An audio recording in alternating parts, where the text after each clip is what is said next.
non-existence. This is a relatively new determination about God. And the reason this was thought up was because we started looking for evidence that this thing exists, and we found none. We started looking at the universe and saying, well, if the God exists, what would we expect to see? And if no God exists, what would we expect to see? And we started looking and we started realizing that the universe looks very much like if there is no God, because we see the entailments of this thing's existence. So the problem is that this whole concept is like, oh no, God is spaceless and timeless and outside reality and operates through miracles. Well, this is all just emotional appeal, because it's an unfalsifiable claim. You're saying it's outside of reality, therefore it's not testable. We can't make predictions with it. It provides no useful information in explaining anything about the universe, especially in the face of better hypotheses that adhere to stricter methodologies. So the problem is that God has been pushed to the edge of the board to the point that it's literally just a metaphysical concept that you can choose to believe in or not believe in based upon, for whatever reason. Now, we can logic that these things don't exist. Right. Okay, but to justify that it does is just an emotional appeal. Okay, I also, before you two respond, I just want to point out that the laws of logic are tautologies. We are just saying them so that we are not crazy. Like J.L. Warren, we have been prescribing them. Well, it's really a description, I guess.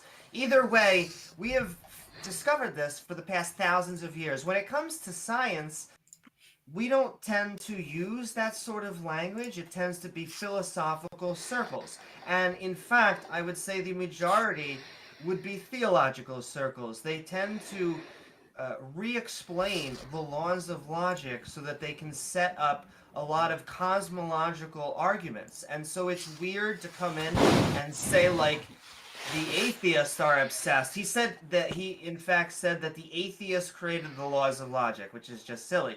But still sending love out to him. But the laws of logic tend to be an obsession with theists at this point. Atheists will explain it to our theist counterparts, but I don't understand what them not existing. You don't have to convince us that they don't exist for them to talk about a god.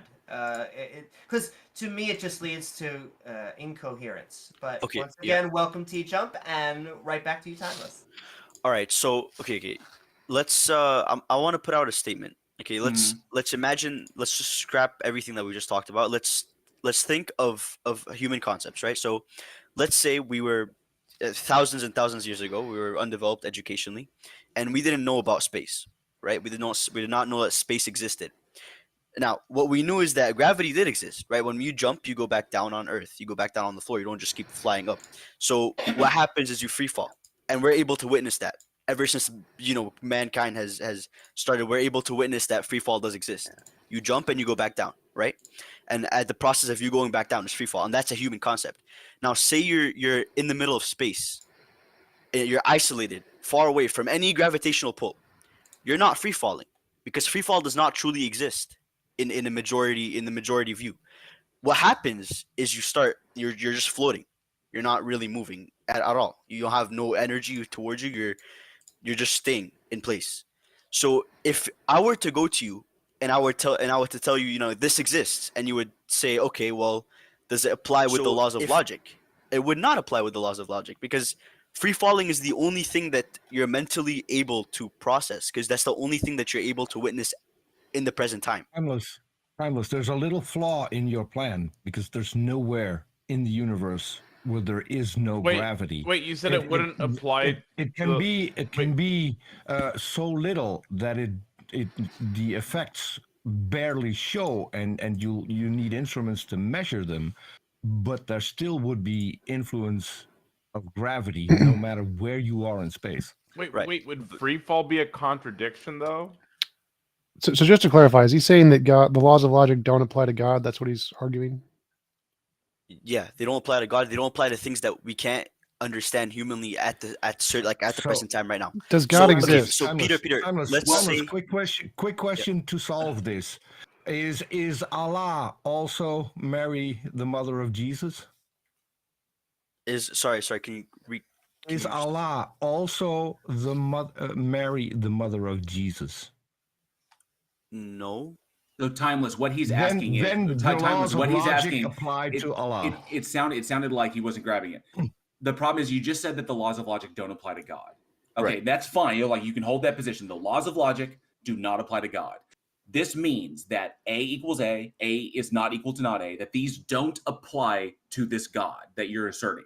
Okay. But what this logically entails is that God can both exist and not exist simultaneously. God is both God and not God simultaneously. Exactly. Because you have defined it this way, it is logically incoherent. All right, so I'm sorry. I'm gonna reword myself. It's not that it doesn't apply; it's that it can't apply. You cannot apply to God. You can't. That doesn't matter. It doesn't matter. God is not God. The same entailments. No. It's that God is God, but yes, no, timeless. If God is God, then the laws of logic apply to him. It's timeless. The laws of logic is a human concept, just like how you see free fall. That is a human concept. Timeless. Stop.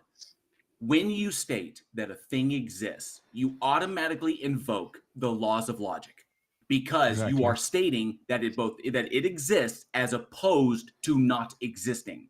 All right.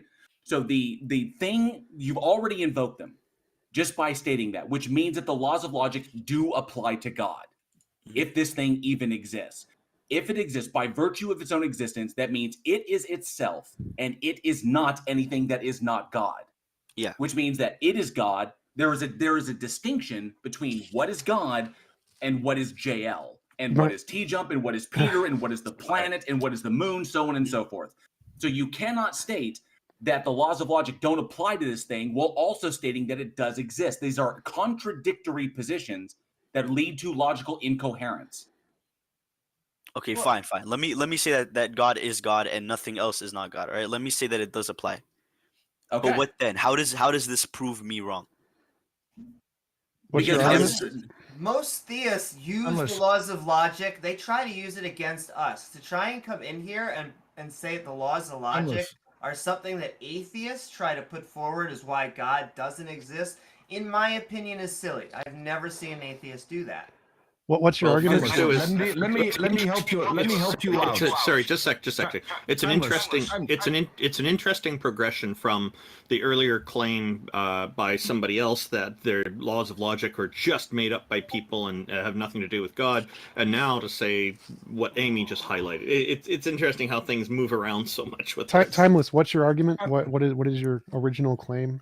My original claim is that how can you apply something that's human made to something that's divine? Because we had a person earlier that we had a person earlier that claimed that God exists, and then someone here from the panel used the laws of logic, and we're not able to identify it properly. Timeless. It's not human made. It is how we describe it is reality. Peter, who's we? We are humans. You think that God human beings. God is not human? Sorry, do you think God is not human made? Guys. Sorry, do you think God is not human made? Can I give this a shot? Do you guys all stop for a minute and just because I wanted to just finish.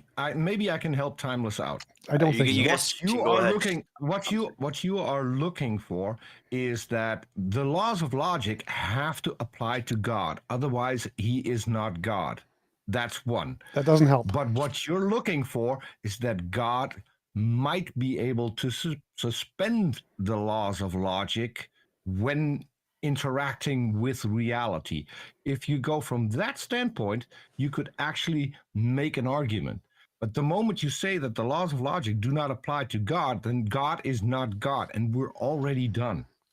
That doesn't all right, fine. Let's just say that I said before. Let's say that the laws of logic do apply to God, and God is God itself. But how does that prove that God does not exist?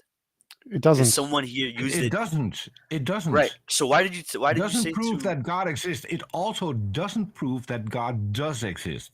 Wait. How does it not? One sec, Peter. One sec. You're faced with here, and this is what we would like you to do is bring us something so that we could accept that God exists. Okay, so Timeless, you said that your original claim was that you can't use human concepts to describe God, the divine, right? That's Right, what you said. yeah. So if I can make up a human concept that says, here is the divine and here is the not divine, that's using a concept to differentiate things, right? So I can say the divine, the word divine, describes the divine things, and the word not divine describes the not divine things, right?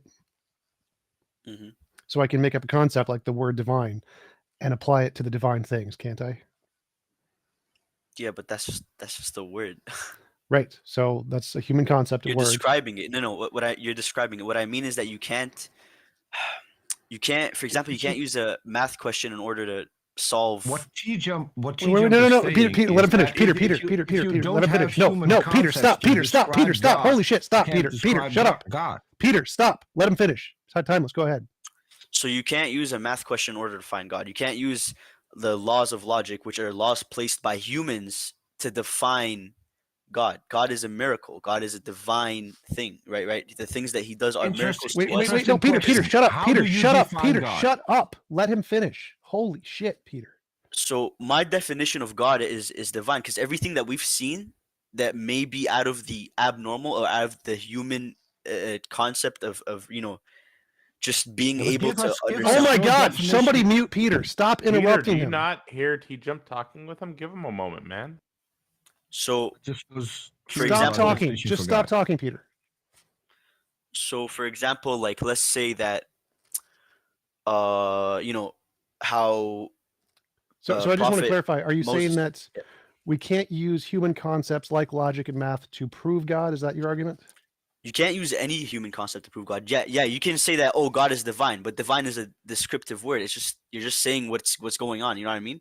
But you can't apply law. You can't apply laws and formulas to understand what God is. God is divine. God is like everything that God does is a miracle to us. We don't understand it. We can't understand it. We can't comprehend it. Can you comprehend how Mary was a virgin? No, you can't. Can you comprehend how? Wait, I can comprehend those just fine. So like we can use human evidence to show God exists just fine. So like if I say, God, I believe in you, please give me a gold brick, and a gold brick appears in front of me, that would be great evidence of a God. So I don't understand why you think we can't use human reasoning to justify the belief God exists. So I mean, it sounds like you're arguing for our side, because we kind of agree that there's no evidence of a God, but it's possible to provide evidence of a God using human reasoning.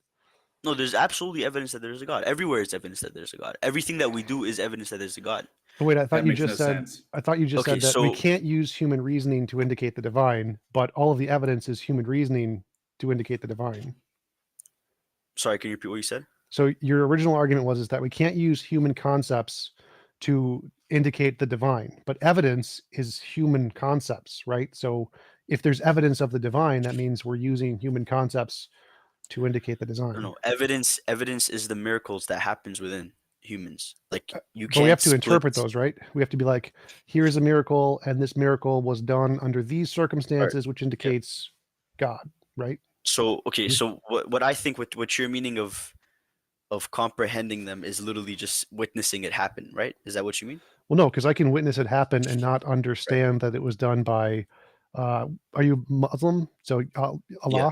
So I can see a miracle happen, but if I don't Right. actually understand the backstory of the Quran, I don't understand who Muhammad is. I don't understand the context in which the miracle happened. Just seeing a miracle doesn't indicate who or what did it, right? So to understand that this miracle was done and it was done by Allah, you have to know who Allah is. You have to know the story of the Quran. You have to show that this miracle correlates to the Quran. And all of those things are human logical concepts that we use to build evidence.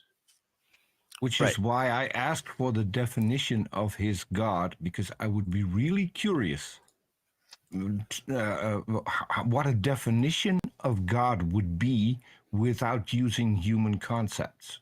Okay, so So definition of that was definition of God would be a divine entity that we cannot understand. So what TJump said, what is divine? divine, exactly. We can't describe divine. You can't describe What do you mean when you say the word divine? Things beyond something human abnormal, comprehension. That's what he beyond, means. like abnormal. Like you can't Yeah, can't divine but means timeless. abnormal? But timeless, you just contradicted yourself. If we can't understand it, then we can't call it divine, because divine is a human concept.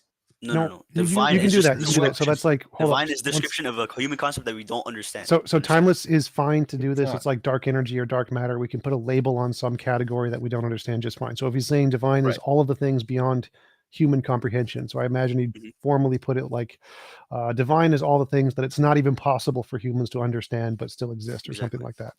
Right. So we're just putting a label on it, but we can't really calculate it. We can't really understand why it happened, how it happened, because let's use Mary. But wait. So that's really interesting. So if we can't understand how or why it happened, then yeah. why do you think God did it? So if we can't understand, say a miracle happens in front of you and you can't Mhm. understand what caused it, then could just be a natural process you don't know about, Mhm. right?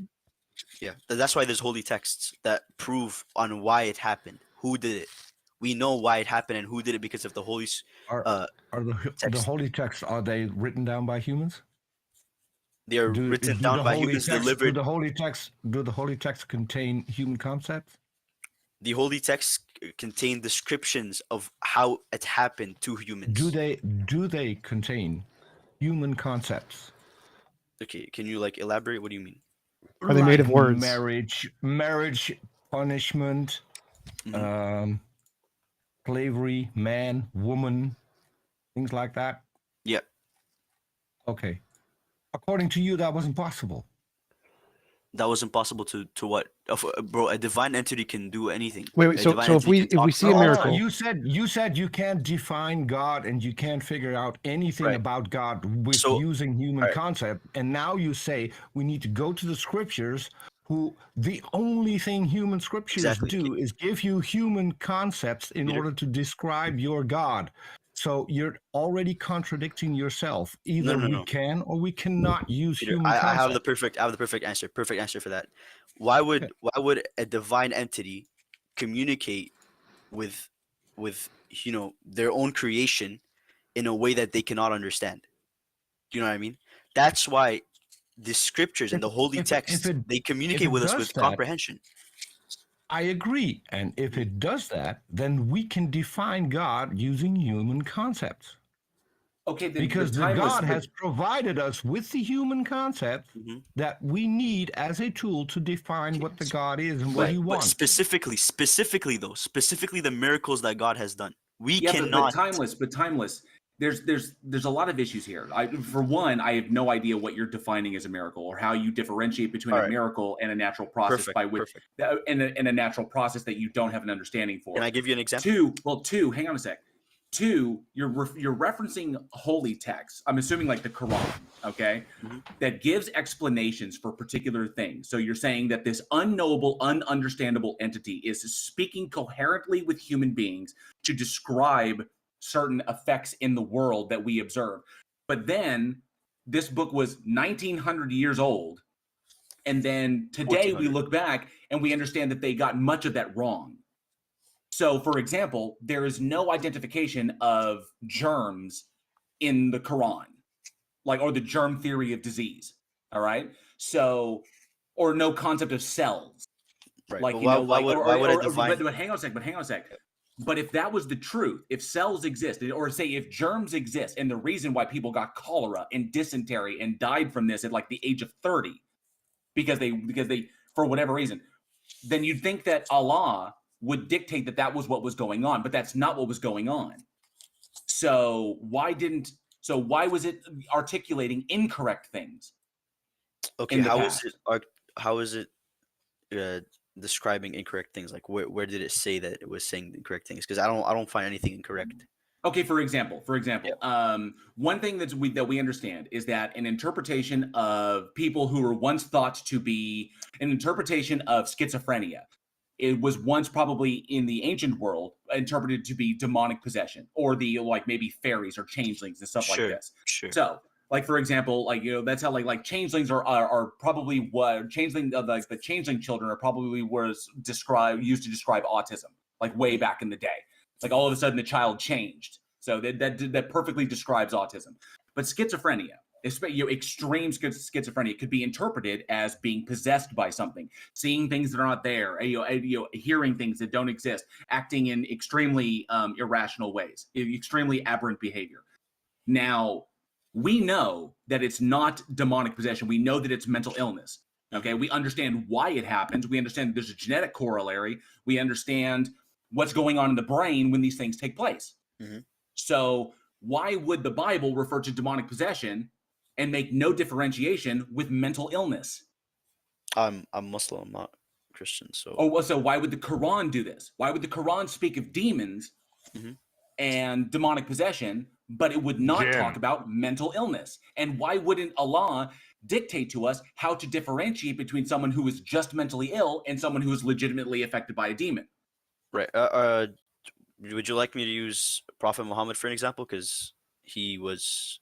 No, able to- I'm asking you, why didn't Allah choose to make that differentiation so that we could make better determinations about how to help people in the real world? Because that is irrelevant to your faith to him. That is irrelevant to your loyalty to him. Why does he have to tell you something that is not going to help your relationship with God himself? Because he wanna treating tell you someone who something is that- mentally ill, because treating someone who is mentally ill like they are demonically possessed does not help that person. And if we help people and we get them better, Quran no, never it's like- states that you're but if we- demonically possessed if you're mentally ill. it makes no differentiation between the two. It never actually says anything about mental illness. Right. And it It doesn't say talks anything about about demonic. anything It talks about demonic possession, Mhm. but not about mental illness. because demonic there possession is- is Uh-huh. demonic possession is something to do with divine, something to do with. Okay, but how could people 1900 years ago tell the difference between a schizophrenic and someone who's demonically possessed? If all they're going off of is the Quran. Sorry. Okay. So you're saying basically is how can we know whether someone is schizophrenic or just demonically possessed? No, I'm asking you why. I'm asking you. I'm saying Allah, by the way you've defined it, would know the difference between a demonically possessed person But why would he and a want? schizophrenic person. So why wouldn't Allah tell people how to differentiate between the mentally ill and the demonically possessed so that we could help them better? Because the tactics used to help demonically possessed people Mhm. will not work on a mentally ill person. And the tactics used to help a mentally ill person won't work on a person who is demonically possessed. Right. So okay, that's an important distinction to make Mhm. if demons exist. So why wouldn't Allah tell us how to do that correctly? all right. So say he does mention that, right? But he doesn't. No, but say he does. Let's say in a world where he does, right? Okay. How would that affect the relationship to a person to God? How would that help you believing in God? That would be that entity giving human beings a better understanding of reality than what they currently had. That would mean that would be at least one indicator that it is giving us that it itself is able to give us a better understanding of reality. All right. If you Okay. respond timeless, I want to ask you a question. So sorry. What were you saying, Amy? After you respond, I'm sure you want to respond to JL, but after that, I just want to ask you a question. Yeah. Oh, all right, So no worries. that would be an indicator that this God can give us information that we didn't currently have that can help us to better assist one another and better understand its nature and relationship to Right. us. But it Because- doesn't do that. Because God is not an entity there to serve you, brother. He's your creator. He does not care whether you you want more medical studies from God himself. He does not care about that. That's He not what cares that's about not, your no, faith no, no, in- no, no. You're asking me. Timeless, You're timeless. asking You're why he jumping. No, timeless. You're jumping past this. All right. I'm saying that Allah knows the differentiation. Okay, so Allah knew the differentiation when it passed down the Quran. Mhm. Human beings did not know the differentiation. So why would Allah give human beings misleading information? Because if Allah does not exist and human beings were just coming up with this themselves, then it would make sense that All right. mentally So- ill people would be determined to be demonically possessed because we So, didn't understand yeah. mental illness. But Allah does understand mental illness because Allah, by your definition, knows all true propositions and therefore it would understand, which means if it didn't pass this information along, then it was being deliberately misleading. Mhm. Okay, and if the God is being deliberately misleading, then why the hell would I ever worship it? Because I'd never be able to tell if it was lying or not lying to me. Right. So okay, I have a question for you, Warren. That's relevant to your. Allah Cheers. is the Well, greatest of all before- deceivers. Before you ask that question, can I I was just just know? gonna say that, Taco. Sorry, what'd you say? Yeah. Sorry, what were you Well, saying? does God want us to know that they exist at all? At a certain extent, yes. That's why it's a test, right? At Well, a certain extent.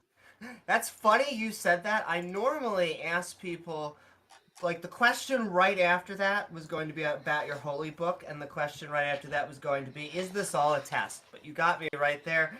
So, I dislike the notion. It could be a test. I think that's really odd that we have to go by a holy book now. But prophets and people at the time, when the prophets were living, they all got first-hand interaction with God. But it just, don't you think it seems odd that now that we have cell phones and technology that can actually record miracles, that miracles have become much more lame and tame, and it's not the type of stuff that we actually see in the Quran? And why this test? Because it just seems like God is being coy, because if you read the Quran, he really, really, really, really does not like disbelievers. Like, he'll make, the Christians and the Jews secondhand citizens. He's like, whatever. But he really dislikes disbelievers. So I don't get this Amy, test. can I expand on your question before he answers? Sure, because that is my question. Just a little a qualifying question for you, Timeless. Is Allah all knowing? Is Allah? Sorry, what? Is Allah all knowing? What do you mean by that? Can you elaborate? Like, Does he know everything? Does Of it course. know Does it know all true propositions? absolutely. And just before you continue, let me just answer. Timeless. Hold on. I just needed a yes or no. If he knows all true propositions, why does he need to test us? So why does he need to? Sorry, what? Why does he need to test us if he already has the answer? Well, because if you go to someone and he tells you, oh yeah, you stole that car, for example, right? You wouldn't know yourself if you stole something. You know what I mean? You have to actually But do Allah, the action. Allah wouldn't know either. Can we go back to wouldn't Amy's know either. question? He's testing us. Amy, what was your question? Yeah, sorry, let me just answer Amy's question first. Amy, so you said that, why would God, who's testing everybody, really, really not like disbelievers? God that is very, supposed to be the creator of all, caring of all, right? That's your question. Seems like if his goal is to get the most believers, and it really peeves him when you don't believe him, then it seems like he should just do what he did for Muhammad and the other people of the time. Come down, talk with us. All right, so Amy, the answer to your question is that the God, he does hate disbelievers, but God is also extremely merciful, right? The God is extremely merciful. They say that God is like Allah is more merciful than your own mother, right? Aside from all the Hindus and the Christians that the Muslims killed, correct? Aside from all the Hindus. If that's the case, Timeless, why did he even go to Muhammad and dictated the Quran? For what? What are you asking? You just said God is merciful, so he doesn't really care if you believe or not believe. No, he does. Why did Absolutely, he does. why- But he's extremely merciful. He wants you to repent. He wants you to understand that God exists. He wants to test your loyalty to him. He wants to really see that. He doesn't want to give us a sign that he exists. He but has given you signs. He has given you signs that he exists. Timeless. What? These What? individual signs that you're talking of, no matter what you bring up, we can always, and we have. TJump has done it. Randolph has done it. I have done it. Peter has done it. All of us have looked at these signs that you bring up, and we can always break them down to either confirmation bias or arguments from incredulity, or we can always break them down to a logical fallacy. Okay. Right. There is nothing concrete. There is best nothing one. concrete that this Exactly. entity. There is nothing concrete that this entity has given us. Okay. Right, so you're automatically saying to me that whatever I give you, right, it's going to be Hold invalid. on. Timeless, I will entertain this. Give me your best sign from Allah. Let's break that down. All right. I'm going to give you one that I know of a lot. The best sign that Allah gave us to let us know that he exists. Do you want it to be written in the Quran, like something that's like a Timeless, miracle? just give us yours, I dude. want your All right, your all right, all best right, all right, all right, all sign, right. the one you know of. You don't have to be exactly specific. I'm just asking for your best sign that Allah gave us that he exists. It's not a trick All right. question. Yeah, just give me a second. Is it fine if I grab my Quran's like near my room? Sure. All right, give me a second. Sure. Well, Yeah, hang no on a problem. sec. Hang on a sec. Timeless. Hang on a sec. I know he just. I don't know if he can still hear me, but we just asked for his best Sorry, evidence. sorry, Now, what? so timeless. Like I just said, Yep. you could bring up anything, and we can break that down to why Yep. it's fallacious. Okay. Mhm. So you're literally saying your best evidence that this best thing for a sign that this thing exists, Mhm. and you're going to the Quran. Yeah, because it's the holy book. It's the words of God. Right. Okay. Yeah. Great. But doesn't that presume it already exists for the Quran to be true? Sorry, what? Is it? Doesn't that presume it already exists for the Quran to be true? So What do you- anything you pull from the Quran, Yeah. how can I determine that exists? Just because the book exists doesn't mean what the book says in it actually exists. For example, Spider-Man lives in New York, and I know that New York exists. Does that mean Spider-Man exists? No, it does not. Yes, No, I'm not. I was not gonna get you. Yeah. Hang on, but you're going to the Quran. Do places that exist in reality, are they written about in the Quran? Absolutely. Does that entail that Allah exists? No, it does not. Why doesn't it? Like It why? doesn't logically entail that it does. You have But to why? demonstrate that the thing exists first before the Quran itself could be true. I don't agree. I'm willing to. I'm Why? willing to I- entertain. I'm Warren, willing I- to entertain his best evidence. Please let him. All right, give let me his just best grab my book. I'll evidence be and back. then look at that specifically. I think we could argue that the Quran. We don't have to believe the Quran. I just did an hour and a half with a Christian who couldn't give me a single reason to believe the Bible. I think we're going to go down the same route here. The problem with going to the Quran is that we can break down any particular surah and we can say, well, this is the reason this, but then he's just going to come back with well, you're taking it out of context. That's the problem with that, is that there are contextual interpretations of the Quran that are malleable, that can move around, and he constantly gets to weave around the swords of logical entailment to that. And if he goes to the Quran, that presumes the Quran is true because it exists. Just because the book says that it exists, in order that reasoning is circular. Well, not necessarily. To Like, give him the benefit of the doubt that what he says, that he will give me sufficient context in order to grasp the It is evidence that he getting provided. about time to move on to the next guest too. So Yeah, Timeless, come on with your Sorry, I'm best back, evidence. All right. I heard that you guys don't have much time left. You want to go back to you want to go to the next person. Give me So I'm your just gonna- best evidence. Your best evidence that Allah All gave us that He exists. All right, I'm gonna give you something that everybody knows. All right. Okay. How was Prophet Muhammad illiterate, like literally cannot read and write? How was he able to deliver a book? Because you think I don't know. Hold on. Let's break. Time out. Let me respond.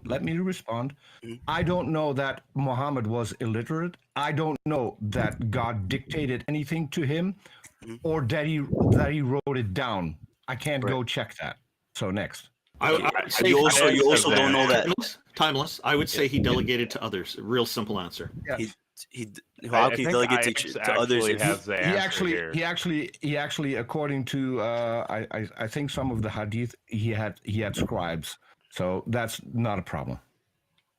Okay, I can use the same argument that Peter just used against me right before you said that statement. I could just say, "Oh well, I don't know that."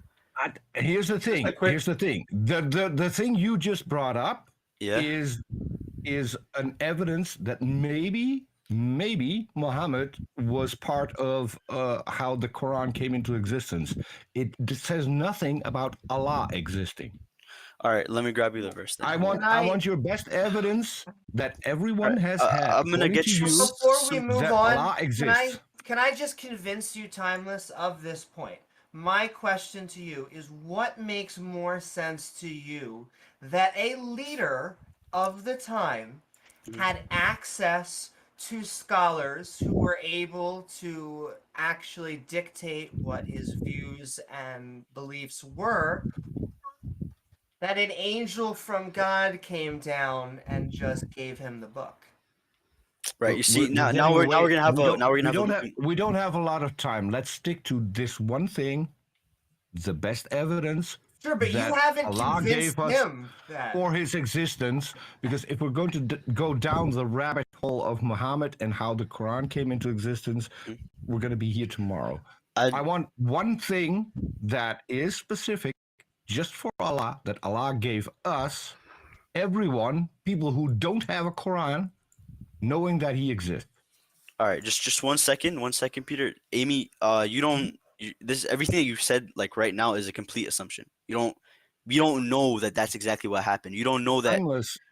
George Washington Let's skip became. this. All right, Let's skip all right, this. all right, You all right. said I'm that gonna. everyone was presented evidence of Allah's existence. That includes the people who do not have a Quran or never had access to a Quran. I want your best piece of evidence for people who do not have a Quran, never had access to a Quran, have no clue who Muhammad is, have no clue what the Quran says. What is your best evidence for Allah? All right, just 1 second. I'm opening it up. It's just a simple sign on the book. It's something that you guys can understand. Hold on. Well, I mean, he already presented like 3 things already, or a lot more than that. If you're going to the book, then you don't understand my question. You're asking me to give you a sign that can somehow present that a divine entity exists.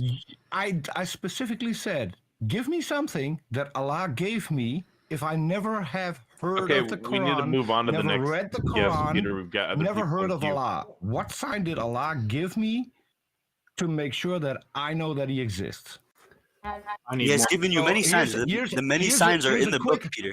Here's a quick tip. It's not in the Quran. Because I don't have a Quran. What do you mean? Can I just say this last thing to you, Timeless? You made a claim. You made a claim that everyone knows that Allah exists because he gave us signs of his existence. Oh, yeah. If you say that, then you can come up with something. I'm gonna give you a sign. That isn't. Hold on. That is not in the Quran. That you don't have to ask me to go to the Quran because I don't have access to one. Okay. I'm gonna give you something like that right now.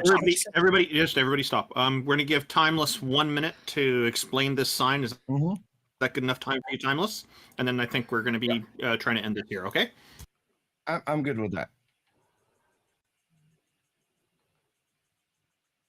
It's not. No, you don't get it. Peter, give me something. Give me something other than the Quran. Okay. Peter, we're going to give him 1 minute, and then after that, you can object. Okay. He's done after 1 minute. Okay.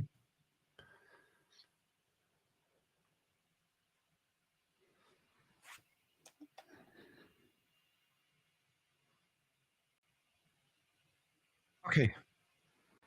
Yeah. And we know that is incorrect.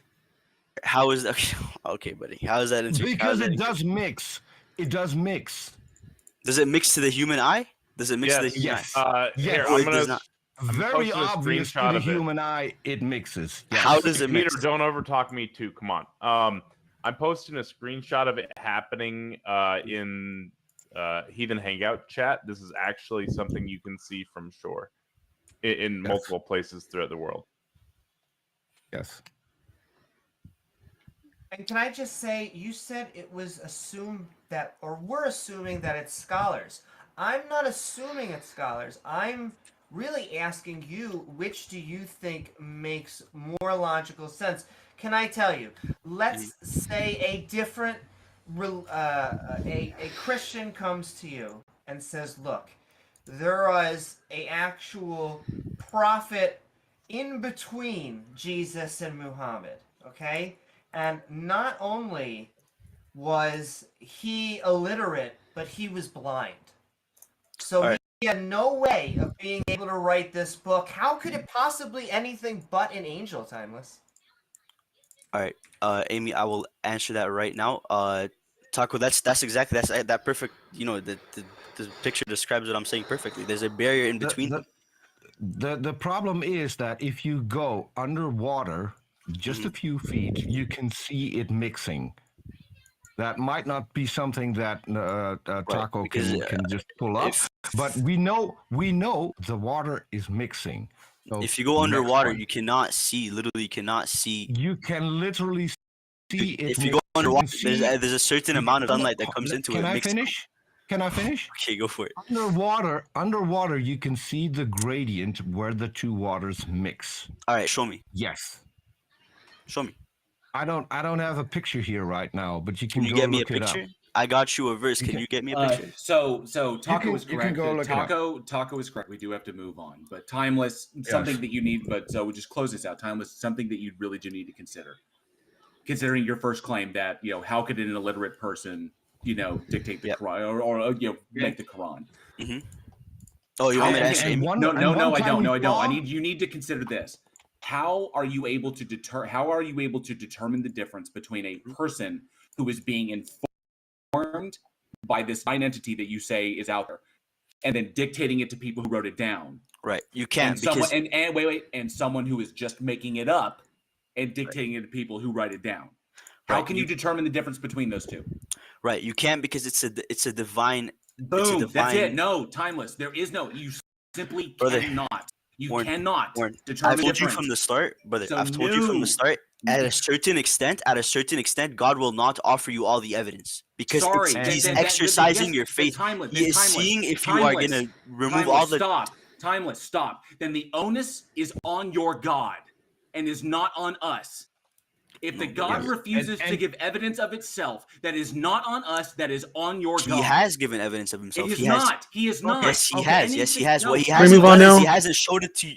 Timeless. Let me help you out. Let's can we move on now? One of us on here has knocked down at one time or another. Can we move on now? Okay. Timeless. Let me help you out. No, Taco, let's not keep going. Let's move on. Let's move on to the next speaker. He said way I too much time. want to get this out. No more, Peter. Taco posted We're the moving on, Peter. pictures. On those pictures, there's nothing that indicates that Allah is doing this. Nothing whatsoever. Yeah, it's just It could be a different. It could be a different God. Okay. It could be a different God. It could be any God. It could be just physics. Thank you, Peter. All right.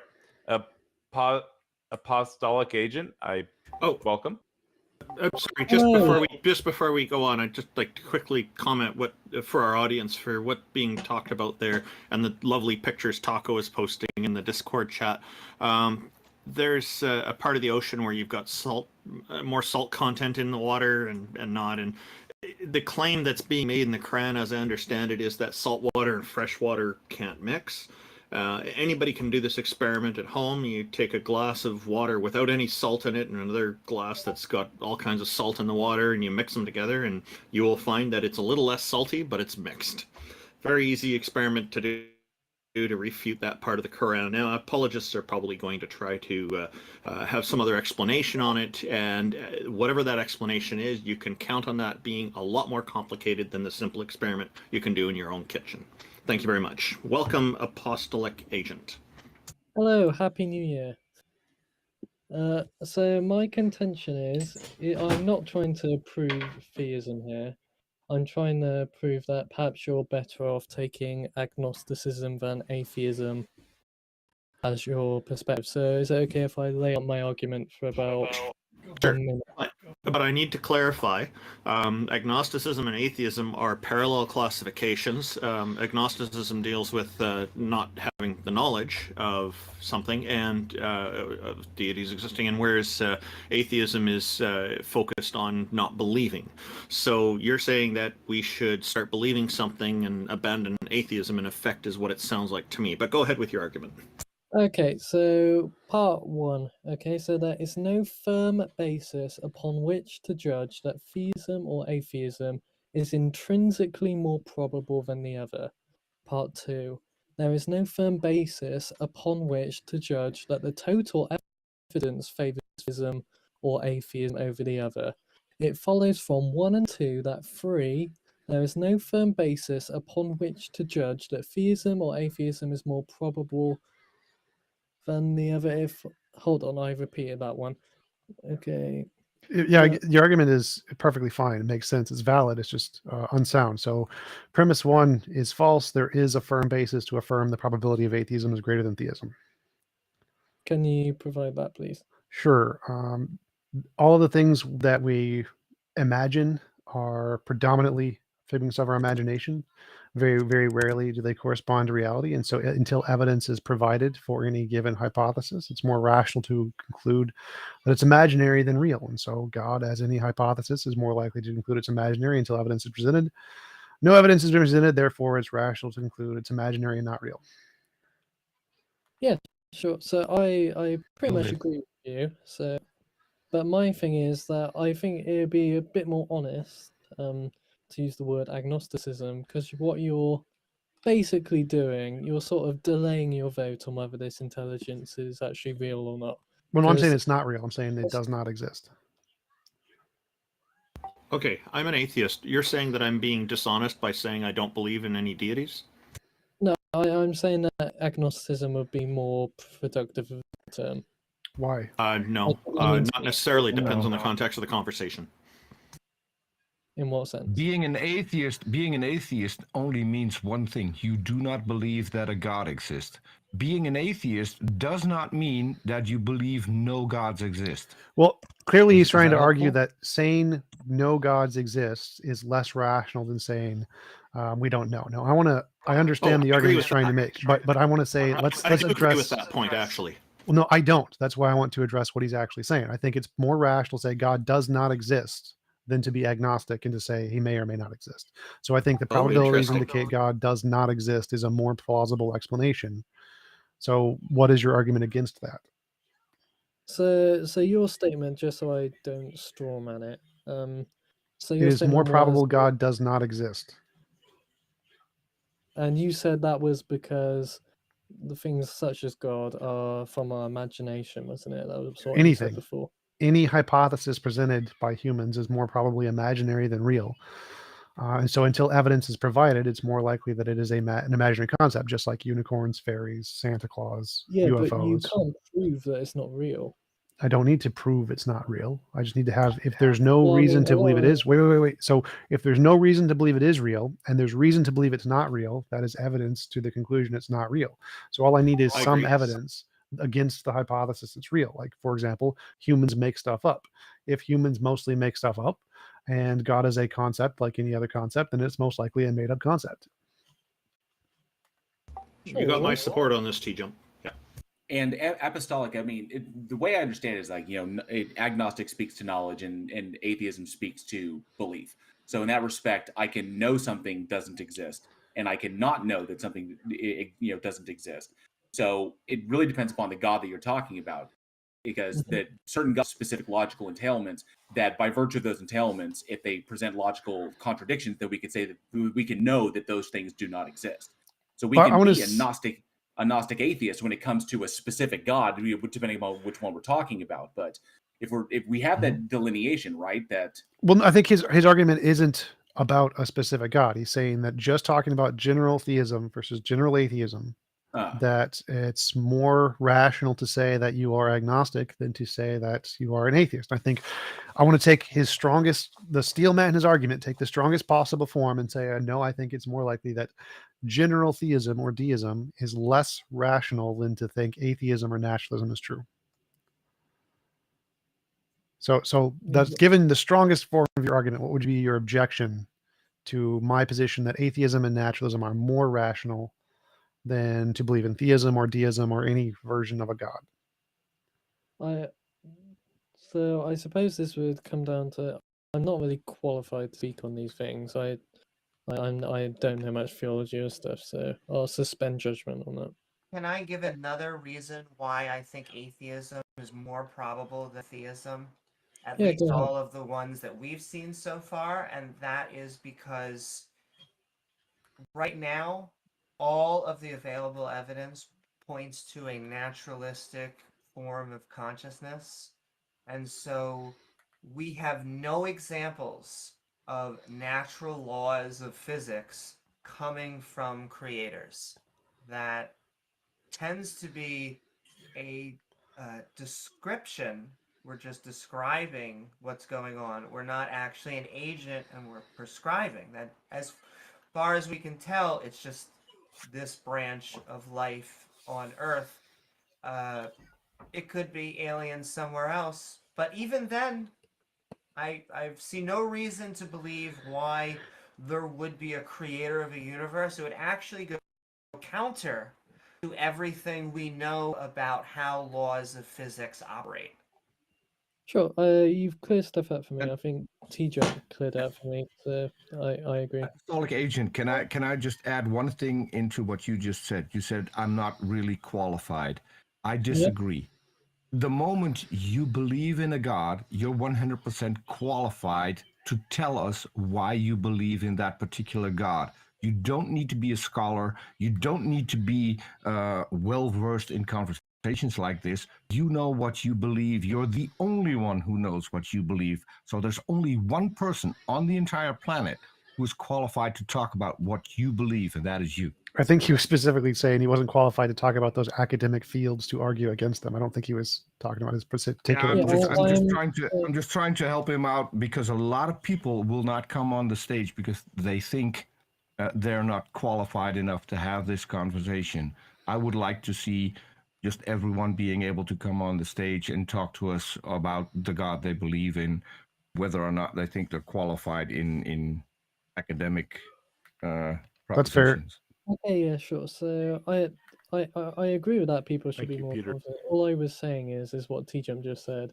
I don't have any sort of academic like theology degrees. I won't be able to prove anything. But you guys have answered a lot of questions. I will just suspend judgment because I ultimately take my faith on faith. So, but can Cool. I ask one more question? It's a bit more of a Well, just want to say appreciate your questioning and bringing this up and challenging us on this. So go ahead, go ahead with your next question. And your intellectual this honesty is when true. you're admitting that you're not qualified. That is an admirable trait to have. Yeah. Thank It's you. it's like a breath. It's like a breath of fresh air in here. I swear. Yes. Also, I It is. want to say I think maybe a lot of people have different versions of agnosticism than the ones that Huxley put forward. So the original Huxleyan agnosticism was just that it's wrong to claim certainty of something that you can't support with evidence. And the claim of certainty is not required for belief or non-belief. So he's not saying you can't say whether you believe or not and give your reasons. He's just saying he's sick of people saying that he must prove that he is certain to say he doesn't believe in God.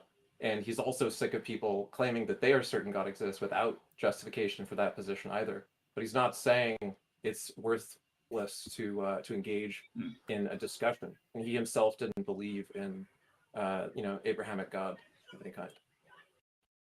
I would just look at Ethics of Belief in the Stanford Encyclopedia of Philosophy if you want to learn more about Huxley's ethic of belief, and I would look at Clifford's as well because it's a much stronger position. Sure, thank you. So my other question, this is sort of a joking question. So if you had to be religious, what religions would you guys be? Jainism. For me, most likely I'd go for Satanism, and the reason, or Randism is the original name for it, because the 7 tenets of Satanism read like a human rights charter. I don't think they actually believe in a I God am an either. ordained minister in Judaism, so I actually agree with answers the TJump. question. I'd probably side with Jainism as well. Yeah, I think he's asking like Probably actual cheating. religions, of the actual religions that aren't parodies. Like, what one would you choose? Yeah, Well, I agree. yeah. Jainism is pretty solid. I'm Jainism is hoping that it would extreme be Buddhism. deistic, Yeah, wear cheesecloth. because if it's deistic, then they don't care about any of the interactions. They just created the universe and they're gone. But yeah, thank you for that. I've got to go do an essay now, but to the Thank you for Oh, Thank just you. quickly, what's your essay on the topic? so I'm taking politics at uni, so it's on international relations stuff. So Oh, nice. Oh, Nice. interesting. Well, hey, I hope your essay works out really well for your marks. Take care. yeah, Thank you Happy for New joining Year. us. man. Thank you. thanks for joining us, Apostolic Agent. That was funny. Someone in my live chat was like, "You down with SCP?" Yeah, you know me. This next one is going to be an interesting character. He's been spamming me since the first guest, so let's see what he has to say. Hello, welcome. Thank you for joining us. I want to be a prophet right now. I feel like Mhm. you may be a Muslim. This, Oh, this must, oh, this he must, left. This, yeah. Oh, he's back in queue. He might have had a technical Microphone challenge. issue. Are you with us now? Welcome. If your mic's not working, close out Discord and then relaunch it. Also, a common thing that Discord likes to do is reset your input. And so if it'll make your output and your input the exact same thing, and that was not a good thing. Oh, hey, Amy, if you give me $5, I'll be a well, prophet. We'll hear you now, I He's think. here. Yeah, finally. So I'm sure you guys already heard about the Kalam cosmological argument, or have you not? I have. Yeah, and Yes. I reject it right from the very beginning. But Oh, yeah, no if shit. You reject it. You're an atheist. So what? Go ahead. Go ahead. Well, I don't No. reject it. I don't reject it because I'm an atheist. The problem with the main problem. I want to let's let him go Wait, first. Just a sec. Yeah, Just a let him- sec. Give me I a mean, sec.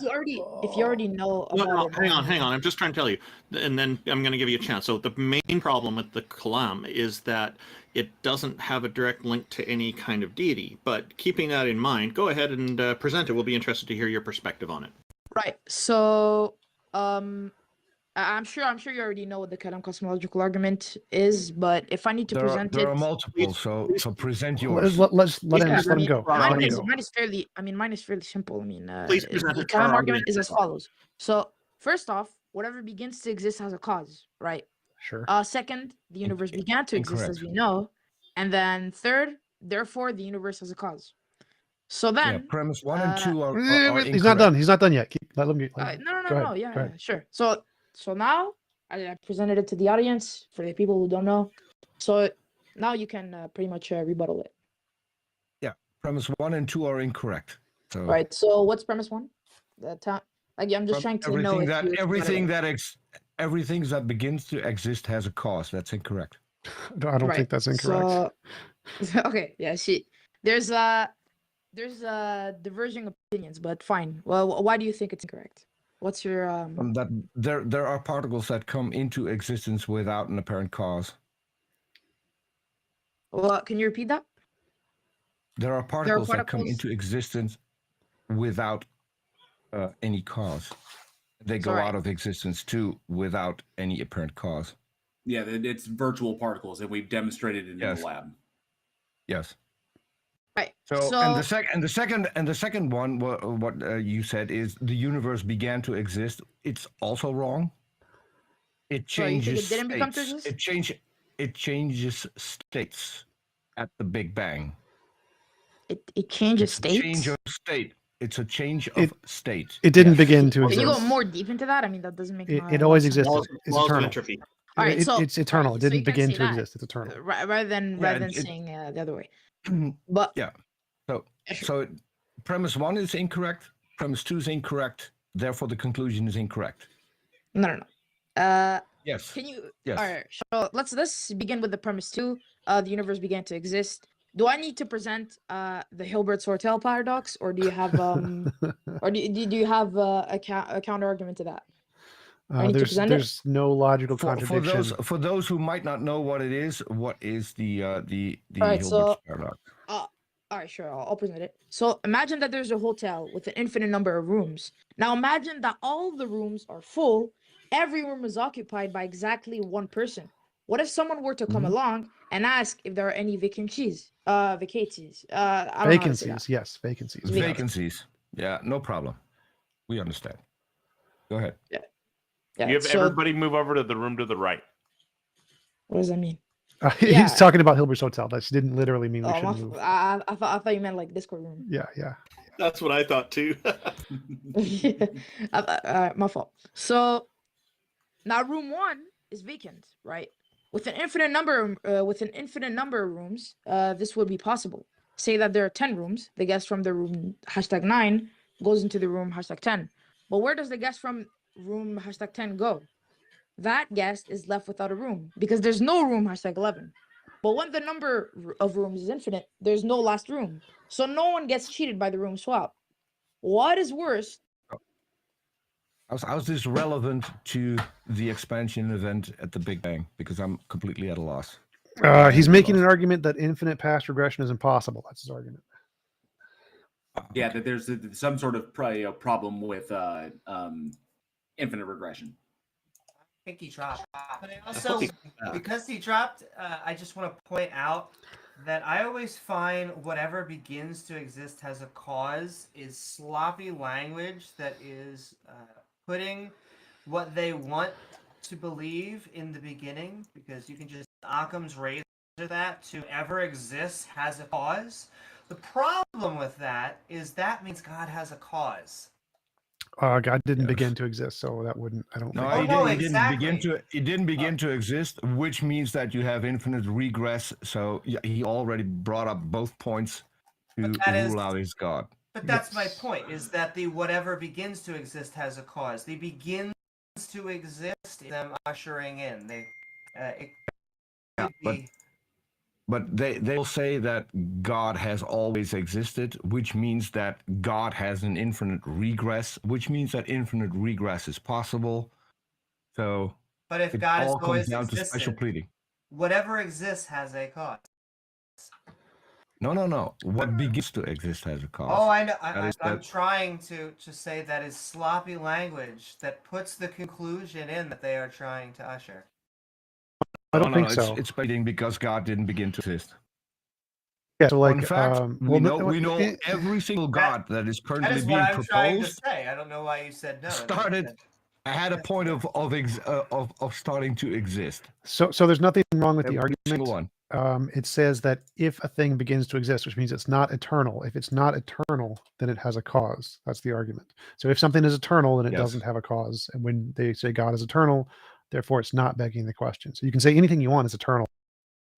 Hypothesis. Are you trying to prove that an eternal being exists? Oh no, it just specifies a criteria clearly, and I agree with TJump on this. Yeah, the kalam is limited to a certain subset of things that exist. Yeah, they only quite recently snuck in the fact that everything that begins to exist has a cause, because the stupid atheist figured out that everything that exists has a cause. God has a cause, so they had to come up with slightly premise one. That is my point. I'm confused. That is trying to say. Which is why I asked which Kalam cosmological argument do you adhere to? Because there are a few different ones, a few variations. So if I'm tracking with this, he essentially has to demonstrate how the universe in and of itself cannot be an infinite. I would like something. Show me something that begins to exist, and then you can use that in a premise. What? I don't understand. Something like particles begin to exist. I don't understand the question. I like the question because if you boil it down to what Amy means is that so real quick. Literally everything we can trace back. I would also be okay with that, but that would be naturalistic. Our guest is here. Mm-hmm. Yeah. But the being, that has caused the universe needs to have at least these seven criterias. So first, it should transcend time. It should transcend space and time, since it caused space and time. It is changeless because it is timeless. It is not material because it is spaceless. It is uncause, since nothing could have been for it. It is incredibly powerful, since it caused the entire universe. And it is personal, since an explanation is either scientific or personal, but the cause of the universe is beyond science. The only sorts of entities that transcend space and time are abstract objects, numbers and minds. But abstract can I objects reply to that real quick? And personal, timeless. Hold on. Can I reply to that real quick before you continue and we waste a lot of time? There's like 10 things. You said it doesn't exist for any time and it doesn't exist in any space. That is by definition something that doesn't exist. No. I said it is changeless because it is timeless, and it is not material because it is spaceless. I didn't say anything about changeless. It caused it. If it doesn't, it's not in it. It's not in it. Inside of it. Listen to what I say, so you don't have to strawman me. If it doesn't exist for any period of time, and it doesn't exist in any place, it doesn't exist. Period. No. Not what I said. I said it doesn't need it. It's not a part of it. No, It's it doesn't outside of exist. it, bro. It's Okay, outside of the things- matrix, just like Andrew Tate. Come on. It's just like Andrew What? Tate. Oh my god. Sao, Exactly. when you say something is timeless, it Go means into jail. it does not interact with time, so therefore it doesn't exist in time anywhere. Yeah, it is Um, timeless. It doesn't need it, and it is So changeless. it's a self-defeating argument with what you've put forward. No. I think It's that's outside of it. That's doesn't- what I if it mean. It's doesn't outside need of it. time, hold on, Anything that hold is on. outside If of it the universe doesn't, hold wait. on, time out. If it doesn't need time, does it interact with humans? If it doesn't need time, does it interact with humans? No, yeah, no. it doesn't. I- It doesn't interact with humans. It It does interacts through interact with- angels. It interacts Oh, through Does it interact? messages. Hold on, I only need a yes or no. Does it interact with humans? Itself? This is a terrible reply that has nothing to do with the Yeah. argument. Literally Hold a terrible on, reply. I'm just curious. I know, Let me but- go here. Let me go here for a second. Does mean- your God interact with humans? I Yes mean, or no? yeah, he interacts to them through Okay. multiple varieties of, it can interact with them. Yes, Okay. it is a possibility. Okay. Did he interact with Muhammad? Oh my god. He's dead. I can't interact with my prophet. That's not my question. Did he interact with Muhammad? Like personally, he didn't show his face or anything. I mean, he Yes didn't. or no question. Did he Yeah, sure, interact yeah, with sure. Muhammad or not? He's yeah. Okay. Of course. At what time? Oh my At god. what time, bro? What? Give a Do you date. think I need to pull up a calendar, bro? It's like I don't know, somewhere. He's- in was it- in you this said hundreds. he didn't need time. So when did he interact with Muhammad? Yeah, he interacted through my prophet and like what? He interacted through him multiple When? times. Like, okay, so from 564 times. to I don't know. Yeah, multiple. Can we go back to the argument now? Because this is Ah. literally irrelevant. Yeah, this literally irrelevant, man. Come on. I mean, come on. He's pro-Ukraine. No shit, he's irrelevant. That's how Sao, pro-Ukrainians do. I'm wondering if perhaps by timeless you mean omnichronological and spaceless you mean omnipresent.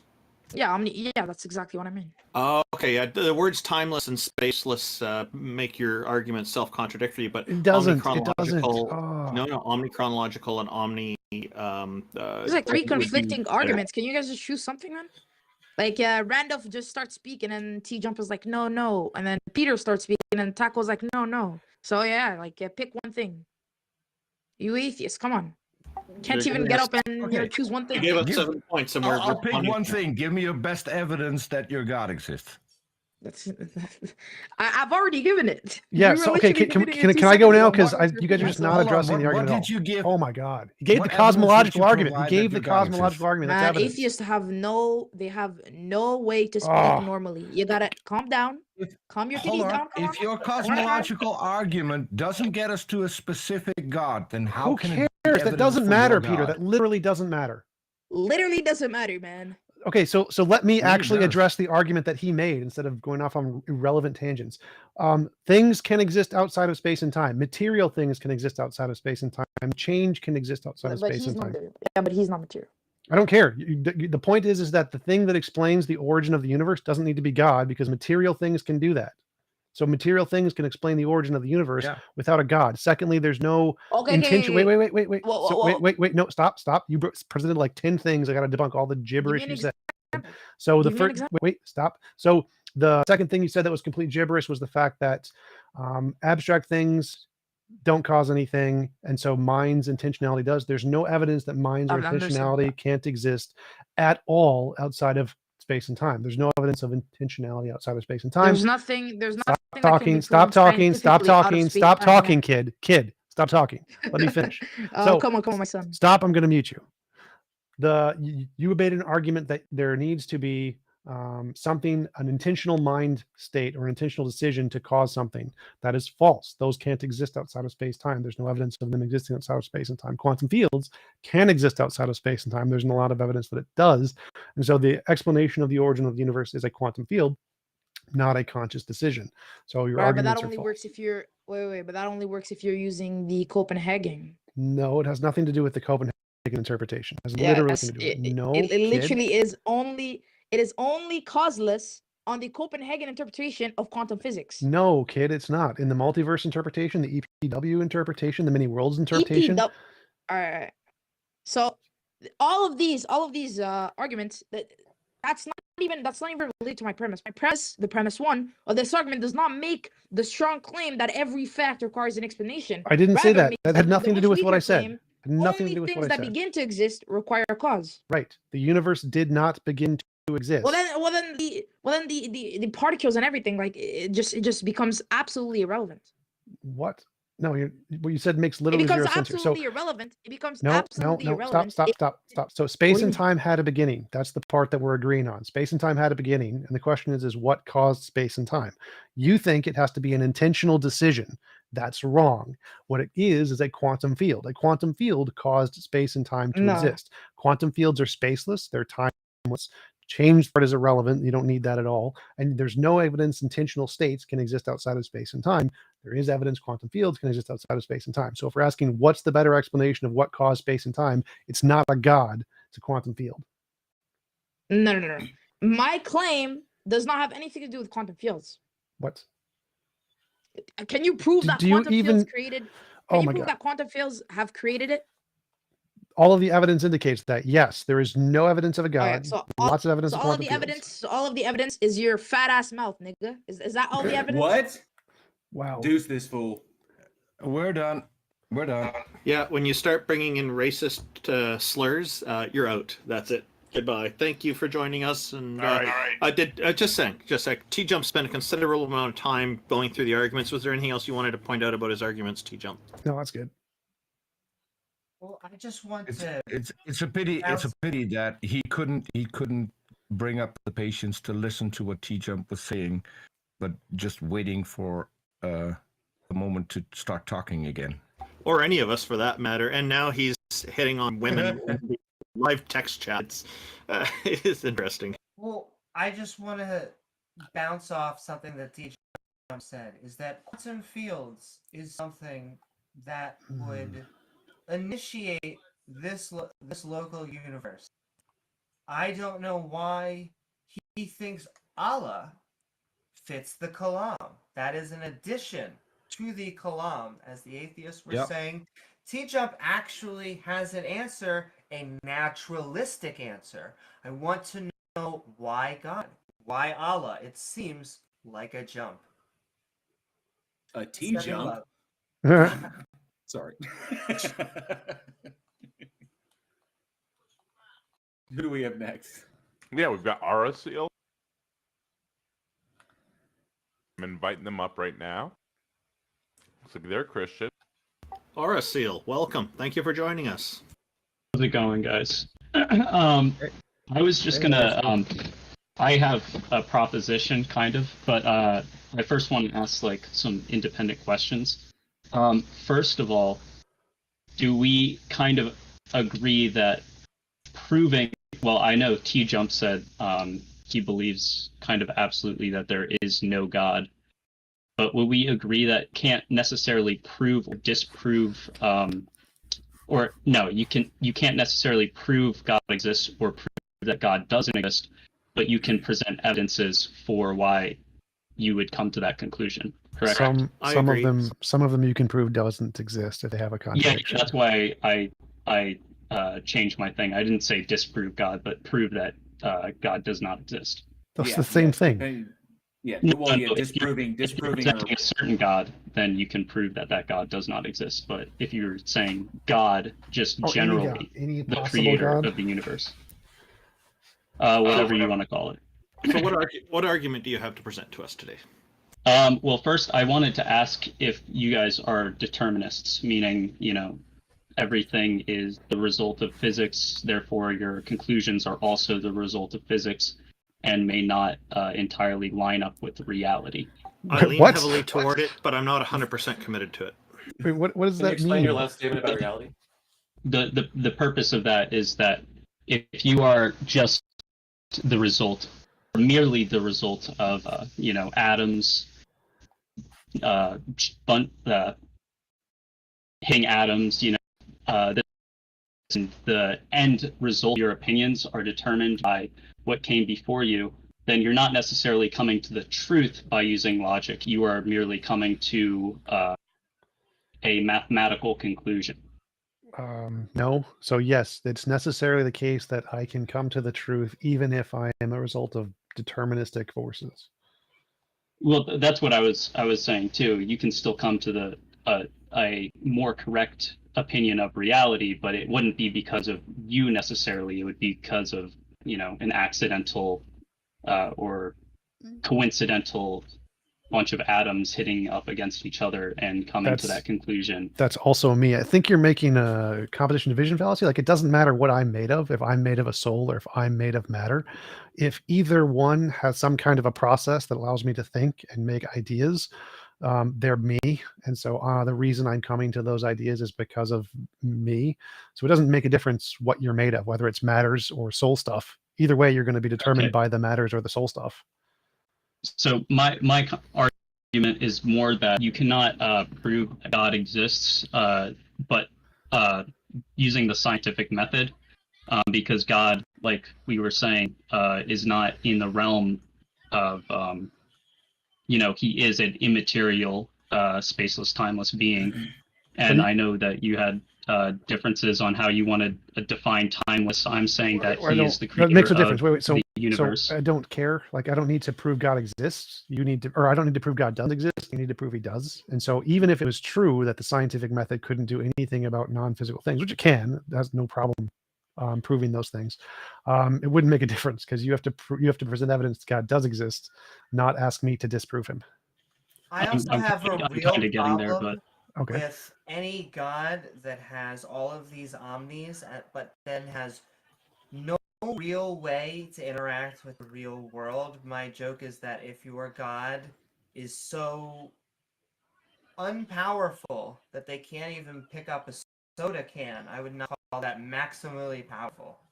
Yeah, So- Ara, this is kind of why, like, over time, we've seen through the course of human history that God has gone from an entity that interacts with human beings, you know, speaks directly with us, with select individuals, passes on information and knowledge, and this entity has evolved to the state of literally being defined as unknowable by humans, because just by virtue of its definition. Because we understand the universe a hell of a lot better than we did 2,000 years ago or 10,000 years ago or so. And so as we come to these understandings, we realize, wow, we're wrong about a lot of this stuff. And I think he wants to continue with his argument if possible. Yeah, no, I understand what you're saying. That's not necessarily where I was going. I was also saying that even though he is those things, like proving God's existence through the scientific method, you can prove it through other sciences like history. You would agree that history is a valid form of science, right? Sure, but wait, you can prove God through just empirical science. Like, I believe God exists. If God exists, he'll give me a gold brick. And I pray to him, gold brick a piece. That would be evidence of God. So you can prove God. But that's like asking. Well, I don't care what it. No. Then the question doesn't matter if okay. you think God would do it. Question was, can the scientific method be used to prove God? Theoretically, it's possible. Yes. Okay. Yes. Yeah. Okay. Theoretically, it's possible. Yeah, it would not present a logical contradiction for God to do this. No, and that's. I have a quick question. You did say at the start of this conversation that you were Christian? Yes. Okay. In the Bible, it says that if you ask anything you ask for, it shall be given to you. That is, Who is he talking to? That is easily tested by science. Well, I don't think that's a part of his argument. He didn't make an argument that he's talking to the apostles in that. He's not talking even if he's talking to the apostles, it's still something that we could test scientifically. If you would. Well, we know historically, if you believe the Bible. Okay, I don't want to get on that tangent. Let's go back to your argument.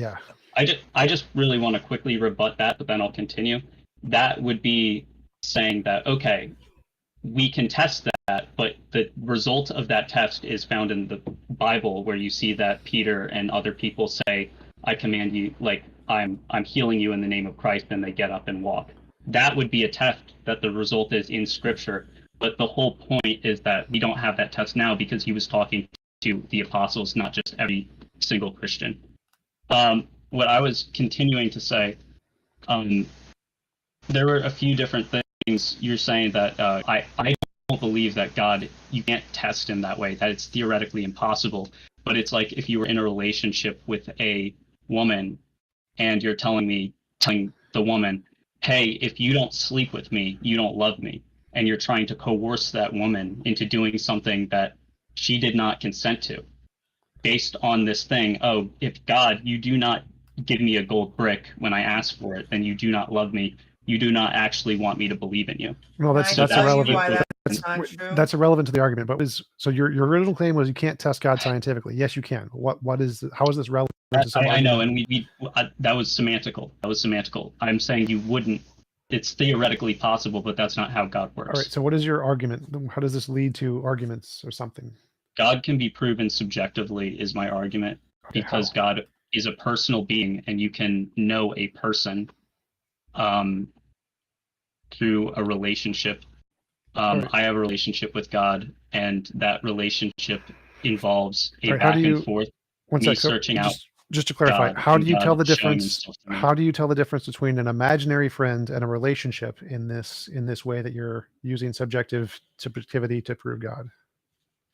I have evidence of, and this was kind of my point, is that it is subjective. So whether or not you believe it, it's all based on testimony. Do you trust me or do you not trust me? Well, that doesn't matter. I So wouldn't trust me if evidence is I that was a which can complete- differentiate imagination from reality. And so if you can't Yes. differentiate imagination from reality, you don't have evidence. And so the question is, do you have something in your subjective experience that can differentiate imagination from reality? It also sounds like you have a yeah, story result. in your back pocket. So my question then to you is, what convinced you to be a Christian? Well, it's not necessarily what convinced me to be a Christian. It's a continual process of me seeing that relationship, seeing God working in my life, seeing answered prayers, seeing things like I was saying, I have a relationship with God, and I have testimonies of God specifically working in my life and working through me to present himself to others through miracles. I've literally prayed for rain to stop, and it stopped. You wouldn't believe that, and I don't ask you to believe that because that's some believe stranger that. on the internet. I believe that.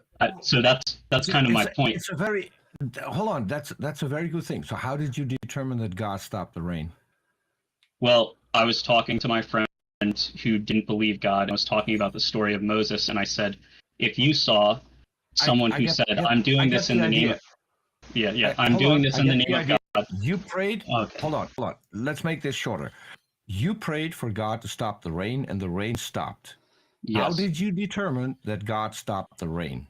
I don't need the entire context. I need to explain what happened. I'm trying to do that to my best of my ability. So that's the context. We were in the car. Mm-hmm. It's hurricane torrential downpour, and I heard a voice after me telling the story about Moses and saying, if you saw something like that, you would believe, right? And I asked him that, and he said, of course. And we're in this car. I'm in the back seat, and I hear a small, still voice in the back of my head saying, if you pray for the rain to stop, I will stop it. And then right after I heard that in my head, my friend in the front seat turns around and he said, if you stopped the rain, then I would believe in God. So I prayed for that, and then the rain stopped.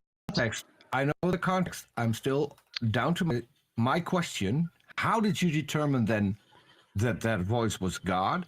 And how did you determine that it was God who actually stopped the rain? Because it was torrential downpour and then it stopped. And No. I believe that happened. It would be an odd coincidence if nothing else. Please listen to my question. Mm-hmm. You heard a voice. You heard a voice. How did you determine that voice was God? That's for question one. And after you prayed for the rain to stop, how did you determine that it was God who stopped the rain? Answer just those two questions. Not more information about the situation itself.